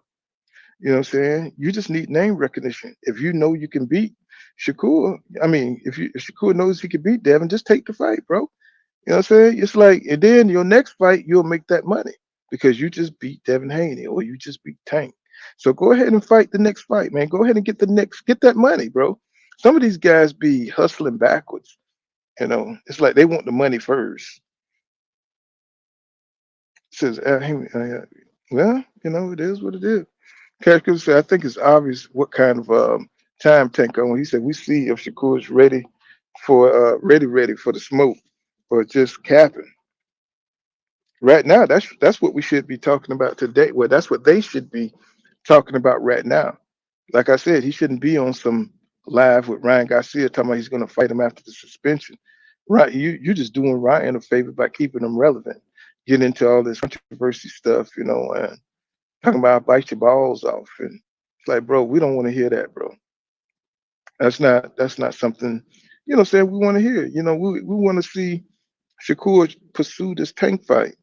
So, let's get it going. You talked a lot of shit for a long time. So now it's here. So if I don't hear something about it, if I don't hear something about Shakur pursuing this Tank fight, you know, this next week, then I know he's full of shit. Because this is the time is now. So I'm pretty sure he's reading the articles, his team, they know. So, time is up. You know what I'm saying? Time is ran out. It's time to put up or shut up. You know. So let's do it. Let's get it. I'm talking about next week. Next week, he needs to be. That's all we should hear is about Shakur talking about that fight. That's it. So, you know. But, I've been on for about 3 hours. You know what I'm saying? I think we had time to cook. And I don't know when I could come back on because shit, I'm gonna be driving my ass off. Say Robert Pitt say, he says the only way Kishore can be a superstar is if he beats someone like Tank because of his style. Yeah, and Tank isn't afraid to fight him. So he's not afraid to, put his style up against Shakur, and he knows that he's gonna have to pursue Shakur, but he's not afraid of Shakur power because if he runs into something, Tank got a hell of a chin. I mean, let's just keep it 100. Tank chin is like Canelo chin. He's got like an ironclad chin, and then he's got no neck. So it's like, what I'm saying? He's built like a turtle. And so the motherfucker, it's going to be hard, what I'm saying, to knock him out. And Shakur definitely don't have that kind of power. So Tank that's what they call him, Tank. So he's going to be able to walk Shakur down if he can, but can Tank cut off the ring? You know what I'm saying? But he's explosive enough to catch him to the body, though. He says, 100% pull. If Shakur don't go at Tank right now, he's full of shit. Yeah, exactly. And we know that. It's got to be next week. He's got to go before they can get into any kind of negotiations. Now, even though Kevin Ford did say that they're not going to fight Shakur, I thought that was some bullshit right there. That, they're not. But I think Tank wants Shakur, even though Kevin Ford don't like the matchup. Even though, I don't think it's because he don't think he could beat Tank. I mean, that he don't think Tank could beat him. It's just that style is difficult. Shakur's style is difficult. He says Shakur can get out his own way. Where he need to get in he need to go after this fight next week, and that's all they should be talking about. Vint. He says Tank's the A side. Shakur is only waiting for the call. What is? Don't wait for the call. You talk shit about him before, and Devin Haney and everybody else keep on talking shit. He should be tweeting tweets right now. And right now, the way Tank moving, what I'm saying. I mean, he's responding to what I'm saying, the call outs, and that's rare. So he's responding to the call outs. This is the time. So Shakur, saying hopefully he ain't on no bullshit, and hopefully that say he's going straight for the fight. He says, that's waiting for a call is Cap. Yeah, that's Cap. What I'm saying? Get in there, man. I don't know what to tell you. You know what I'm saying? Because he already know how it's gonna look. He's got already got the world on his back from that performance he did. I thought he did wonderful. Um, I thought he did wonderful. I thought he beat Atram in a better fashion than Frank Martin. As far as boxing wise and skill, he had an easier time. He just don't have Frank Martin power. You could see the boxing IQ difference. You know what I'm saying? He definitely, that defense was on a whole nother level against a weird style like Atram brings. He shut all that shit down. And you could see Atram body was red as shit. The body punching, the inside fighting. I mean, the boy is bad, man. He's bad. He just don't have no power. That's all. You know what I'm saying? He just don't have no power. But, I mean, I don't know what he got to do. You know what I'm saying? And I don't know. Maybe he needs some ginseng. I don't know. Maybe he need to eat more steaks, some shrimp, something. You know what I'm saying? But his skill is definitely on another level. You know what I'm saying? It's definitely on another level. I thought it was a wonderful performance. I wasn't bored. I wasn't bored with the fight. I thought he did great. Um, I like his style, and I think that's what's going to be interesting when he fight Tanks. He said, wrap those brittle hands up good and get in there and get knocked out by Tank. Naps are good for you. Well, one thing about it, it's going to be interesting if he do get knocked out, Cash Crypto, is how is that going to affect Shakur? You know what I'm saying? Is what is he going to say after the fight? After he get, I'm pretty sure he'll be humble, but he might try to find an excuse, you know what I'm saying, for his loss or whatever. If he's able to, if he gets knocked out, there's no excuses to come up with. But I'm just saying psychologically, will he be, as dominant, what I'm saying, defensively? Will he be willing to put in the work like before if he's defeated? You know what I'm saying? Because that, you get that first defeat, it affects a lot of boxers, man. It changes their mindset, you know what I'm saying, for the fight. Once they get that first, and I think Tank will probably give Shakur his first loss. So I agree. Shakur should be raising his hand, but if Shakur don't step up, Tank needs to be calling for him, or he's faking too much. Yeah, nobody wants to see that. You know what I'm saying? Like who was that? Keyshawn. Who was that? He was talking shit, and somebody challenged him. He told me I only got 6 fights. I was like, bro, shut up. You know what I'm saying? Shut up, bro. Don't do that. You know what I'm saying? That it takes away from, say how boxing fans see you. If you're gonna be tough and accept the fight when it comes your way. You know what I'm saying? So, don't be out here talking shit in the streets and you get exposed. He said, I think Shakur will start letting his hand go after he loses Opal. Could be, but he's got to get past that psychological shit where, he wanted to be perfect. Because Floyd got these guys fucked up. That's not boxing. People don't usually be undefeated in boxing. We all know this. So, these guys are sold a dream thinking that they can come out here and just beat everybody. Somebody can get in your ass. I don't care who you are. I don't care if you're a street master, what I'm saying? There's somebody got your number out there. There's some dude that just sucking on the squeeze cup, what I'm saying, that you don't want to fuck with. You know what I'm saying? There's somebody out there, what I'm saying, shopping at Walmart that you don't want to fuck with. He may not look like, what I'm saying, that dude that could fight, but it's somebody always got your number in boxing. And no matter how well you prepare, it's just style make fights. You know what I'm saying? And you're not prepared for it. And if you keep fighting elite competition, what I'm saying, you're gonna get exposed. Now, if you're cherry picking, your spots, you're gonna last a little bit longer. But eventually you're gonna come across that Walmart dude or that dude sucking on the squeeze cup, and they're gonna get in your ass and it's gonna look easy because they got your number.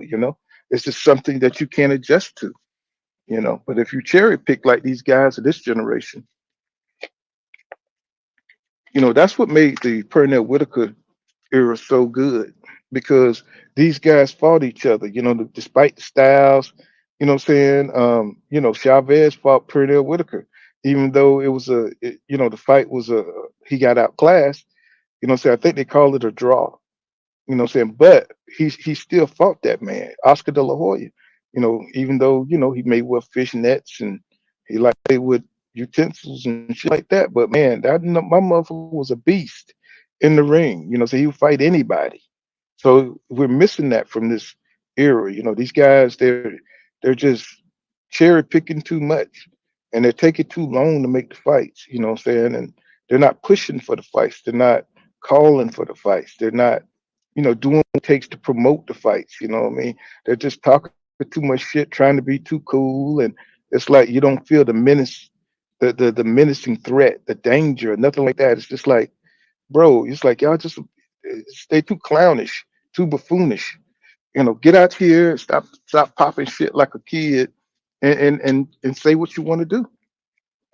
Say who you want to be. Say who you're coming for. They're afraid. They're afraid to do that. You know. He says he's pretty much. He said he's in the pretty boy stage of his career, but he's trying to be Money Mayweather already. Shit his ass backwards. Yeah, all of them. Keith Thurman, Danny Garcia. Well, Danny Garcia fought some dudes. I can't say that about Danny, but y'all know what I'm saying. It's like these guys want the money first before they. You gotta put yourself through the fire first, right? You got to go out there and put some hurt on some people. You know what I'm saying? So the fans know, hey man, this dude is gonna pretty much give us all he got, and he's gonna go out there and he's gonna try to go for the knockout. He's gonna, if he can finish you, he's gonna try. He's not just gonna sit back and box for the last 3 or 4 rounds or 2 rounds. That's one thing I loved about Oscar De La Hoya is he tried to get you up out of there. He tried to get you up out of there. You know what I'm saying? And these fighters, they just want to win. They just want to win. And then they don't want to give you no rematch if it's controversial. They just want to keep it moving. So this is the softest era in boxing I ever seen. He said yeah, I read that. And he said, yeah, that Shakur problem. Said he's trying to be too pretty in that ring. He said this the hurt business where you get down and dirty. Yeah. And that's how Lomachenko lost, remember? You know what I'm saying? Lomachenko, when he came against Orlando, what's his name? Orlando something. He roughed Lomachenko up, who wasn't ready for that style of fighting. So he was dirty as hell. He was he was roughing Lomachenko up, and he was busting him up. You know what I'm saying? And Lomachenko was like, "Damn, this ain't the amateurs where you can't do that." You know what I'm saying? Shit, and me. And then I think it's Orlando Salido, I think. Yeah, he was roughing his ass up. You know what I'm saying? And he wasn't ready for that shit. Moving too fast, trying to be the man before he prepared. Thinking this guy was just some ruffian, fundamental dude, underestimating him. And he went out there and got Falumaloom, Salido. And got Falumaloom. And that's what's going to happen to Keyshawn if he don't get no real competition step up.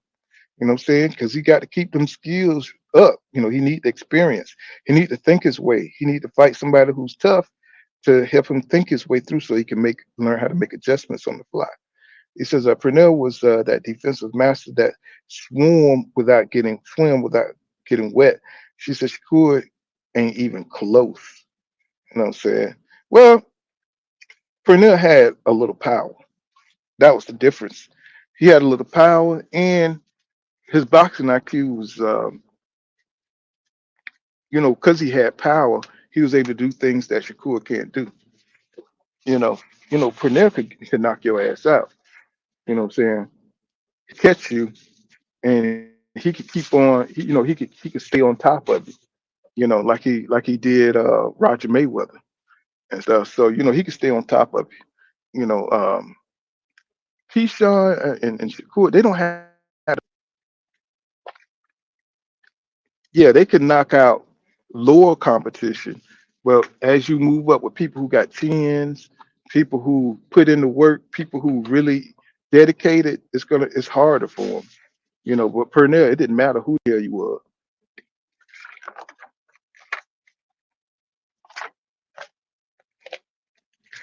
That damn southpaw, that southpaw shit was fucking people up back then. That southpaw, and then that movement. Um, Hell, I thought he beat Oscar De La Hoya. Tell you the truth. Um, he made Oscar miss so bad, but they gave it to Oscar. They gave it to Oscar. But Shakur, Pernell, he was a generational talent, and he was just on another level. You know what I'm saying, than everybody else. Speed, he had everything. Hand speed. You know what I'm saying. Defense, shit was crazy. You know, he just got on that crack. Once he got on that crack, it was over. You know, he said to be real, Pretty Boy Floyd was the gift, and Money May was the curse on boxing because Money May did a lot of cherry picking, and the fighters saw that. But it wasn't. But look at his cherry picks though. Let me see. Let's pull up his record. Because Pretty Boy Floyd, so he pretty much fought pretty much everybody. Let me see. Floyd is a small guy. The only reason he was able to move up is because he had supernatural defense. That's how he survived at 154. Let me see, at 147. So he's a small. He can remember. I think he came from 130. Shit, Floyd came from 130, y'all. Let me see. Um, Floyd Mayweather. It's been so long since I looked at his resume. Let's see, boxing rec. Came from Floyd came from 130, y'all. I mean, he's a little dude. Y'all don't even understand. I mean, this is old man weight as he moved up. You fill out, and that he filled out at 147, and he even fought at 154. So let's look at the end of his career. Hold on, let me bring y'all along with me so y'all can look at this. So let's look at when he turned Money Mayweather and see. And my internet is slow today. Let's see. So the Floyd Mayweather. Yeah, my internet's just a little slow. It's just a little gap in time. Let's see. Okay, hopefully y'all can see that. Hope y'all can see that. Let's see. Nope, it ain't on yet. Yeah, it's like really slow as hell. Let's see. So okay, there we go. Floyd Mayweather. Okay, Floyd, 50-0, 27 KOs. Okay, so I would say, okay, here, Oscar De La Hoya. That's not a cherry pick. Ricky Hatton, not a cherry pick. Oh, man, why my thing freezing up? I hope y'all can see this. Let me see. My thing and I'm froze up.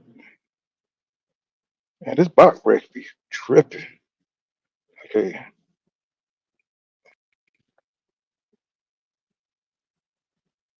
Yeah, it's like, okay, there we go.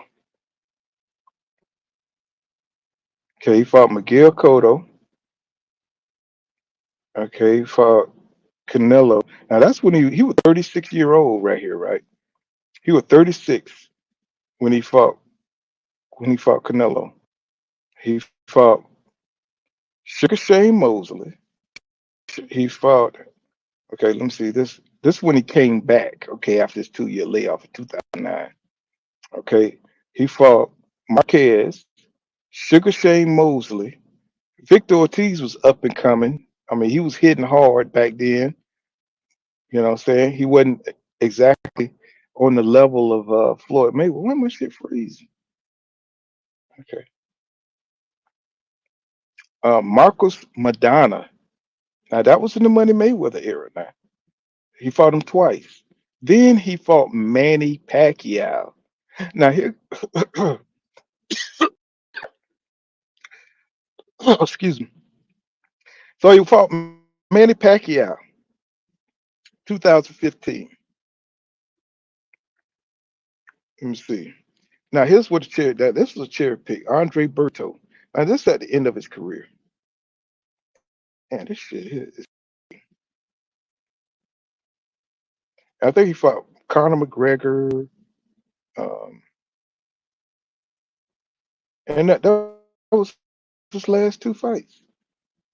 Now you could look at this list. Now Robert Guerrero, I give you. I give Robert Guerrero. That was he should have never fought Robert Guerrero. But the rest of it, Miguel Cotto, Victor Ortiz, who was hitting hard back then, who you saw what he did to Floyd with the headbutt. I think they was talking about fighting again against Victor again here recently.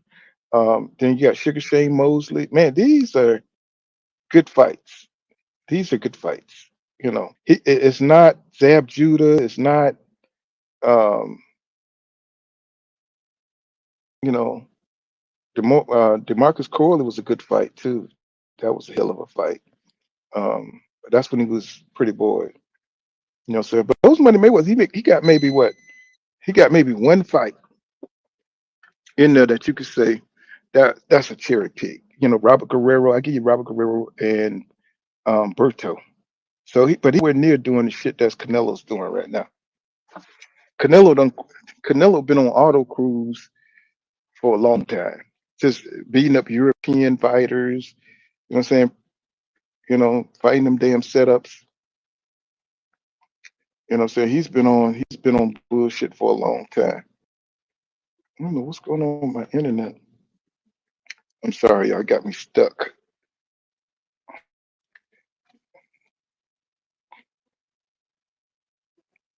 For some reason I'm stuck. But let me see, it won't allow me to come back. Let's see if I can look at it from my phone. Let me see. Yeah, it got me stuck for some reason. Like internet's bad out here.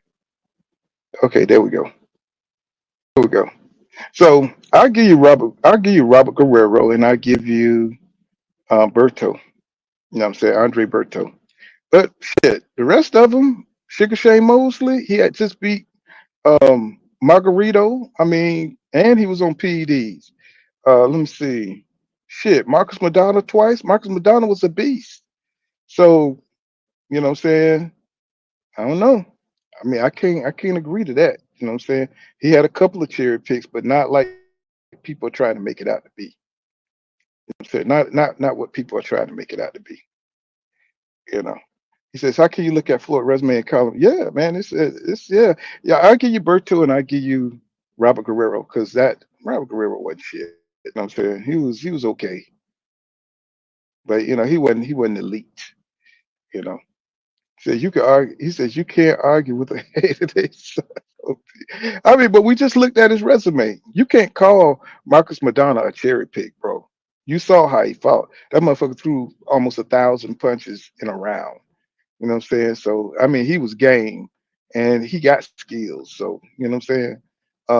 Of course, Juan Marquez. You know what I'm saying? Come on now, y'all stop. Manny Pacquiao. Come on. I don't know Floyd resume is tight. Come on. I mean, he fought a couple of dudes, and now he's the supreme cherry picker. Now, even Paul the Punisher said that they didn't fight each other. He said it wasn't because of Floyd ducking him. And you know Floyd, he's a competitor. He's one of those crazy competitors like a Jordan, a psycho with it. You know what I'm saying? So, you know, he fought Zab Judah. I tell you, he ain't scared to fight nobody. Because Zab was more athletic than Floyd in that fight. Floyd just broke him down. That's all. You know. So it just is what it is. So, you know, but you know, I don't know. Some people just say he's a cherry picker, and I don't know where they get that from. I mean, watch Floyd do his thing during his era. He says Canelo. He said fighting Canelo at 36 years old is a cherry pick. Get the fuck out of here. And he says, Pool. Oh yeah, I got to excuse me because my damn internet is slowing up for some reason. Probably more truckers than came out here. What's going on, 2 cents? I see you out there. I'm just trying to get this internet going. It's like it's kind of got an ad on. So, did you get to look at Mandra? Yeah. I was watching this fight today. He said, he said, damn, this damn internet. He said, what you think about him? Like I said, man, he's got heavy hands. I don't think he's gonna be able to fuck with Bud. He's just too. He leaves his hands down. He lunges with left hooks, and he reaches with his shots for the body shot for the to the solar plex and stuff. He reaches with shots with his. He don't even put his glove up. You know what I'm saying to put his guard up when he's reaching for these punches, and his hands are down. So I think Crawford is going to make short work of him. I think Crawford's going to make short work. He's just defensively, he's a nightmare. He says that's cap. He says Floyd didn't do no cherry picking. Said he fall. Everybody comes off their best win, and they were all champions. Yeah, I mean, people. Some people just don't like Floyd. They don't like his personality. And I understand that. He was kind of an asshole. See, I'm trying to click on these comments, y'all, but my damn shit's is it's it is sticky for some reason. What's going on, Ramen and Carolyn Jones? 2 cents. I see y'all out there. Thank y'all for coming through, stopping in. You know what I'm saying? So when the city rest of the 300, no doubt. You know what I'm saying? But yeah, man. Yeah, Floyd was no, they can't compare Canelo. They always try to make this comparison to Floyd Mayweather, bro. Canelo been on cruise for too long, y'all. I mean, come on. He started too early cruising, like he was at the end of his career. You know, people don't even look at the facts. You know what I'm saying? If a man beats you at 36, bro, you know what I'm saying? And they talk about Canelo. What they like to say is that Canelo was still green at that time. I'm like, bro, he had 40 fights. The man had 40 fights. How the hell are you green? Some fighters don't even reach 40 fights. You know what I'm saying? So it's just like it's just any excuse to do.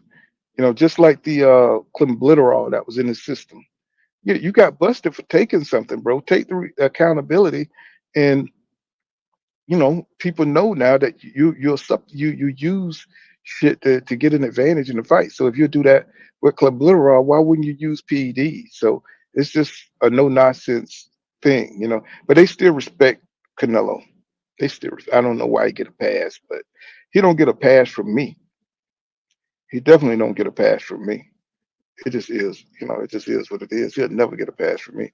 He said Floyd fought. Yeah, I read that. Okay, what's up? So everybody just hollering at each other. But shit, it is what it is.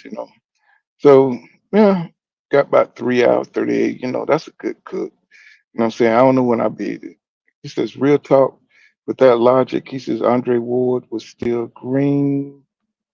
It's says real talk with that logic. Andre Ward was still green. People say the dumbest shit. Well, Andre Ward, what I'm saying, his pedigree is different, man. He was one of the last of the gold medalists, you know what I'm saying? And we've been sucking at the Olympics ever since, to win a gold medal. So, Andre was the last of the great ones with that Olympic pedigree, that really made it big in boxing. It's just kind of hard, you know what I'm saying? You know, it's just gonna be hard, to convince people, because Andre Ward come from, with that pedigree like Purnell and all those guys that went to the Olympics and stuff. Floyd, Roy Jones Jr. He's from that lineage. So these guys, they just They're not coming from that kind of background. Even Errol Spence Jr. went to the Olympics. So Rumman and Carolyn Jones says, "Pool. What if Boots moved up to get Charlo? Charlo ain't fighting no Boots. I think Charlo is semi-retired. I hate to say that, but I think he's semi-retired. I think he don't have the drive or the motivation to fight, and he got that big payday, and I think he's just showing his true. And I can't take away that he was undisputed because he fought his ass off to become undisputed at 154. But I think once he did that, pressure and all the fire that was behind him to reach that level is going now. So right now he's getting into all this trouble. Saying I don't know with these women or what was that, or trans or whatever it was. Saying he's getting in trouble. You know, talking about beating up people, and so he's just going wild. He's just going wild. I just hate to see him self-destruct. He's kind of crashing out like Ryan Garcia or something. He says, I'm saying Andre didn't even have 40 fights, but they call Canelo Green. Yeah, yeah. I mean, shit is absurd. Shit is absurd. Well, that's just an excuse, though. When they people go home and make these little talking points, to protect their favorite. Nobody believes that. And Floyd gave Canelo the choice. He asked him, did he want to get a few more fights in? He asked Canelo that. And Canelo said he's born ready. Born ready.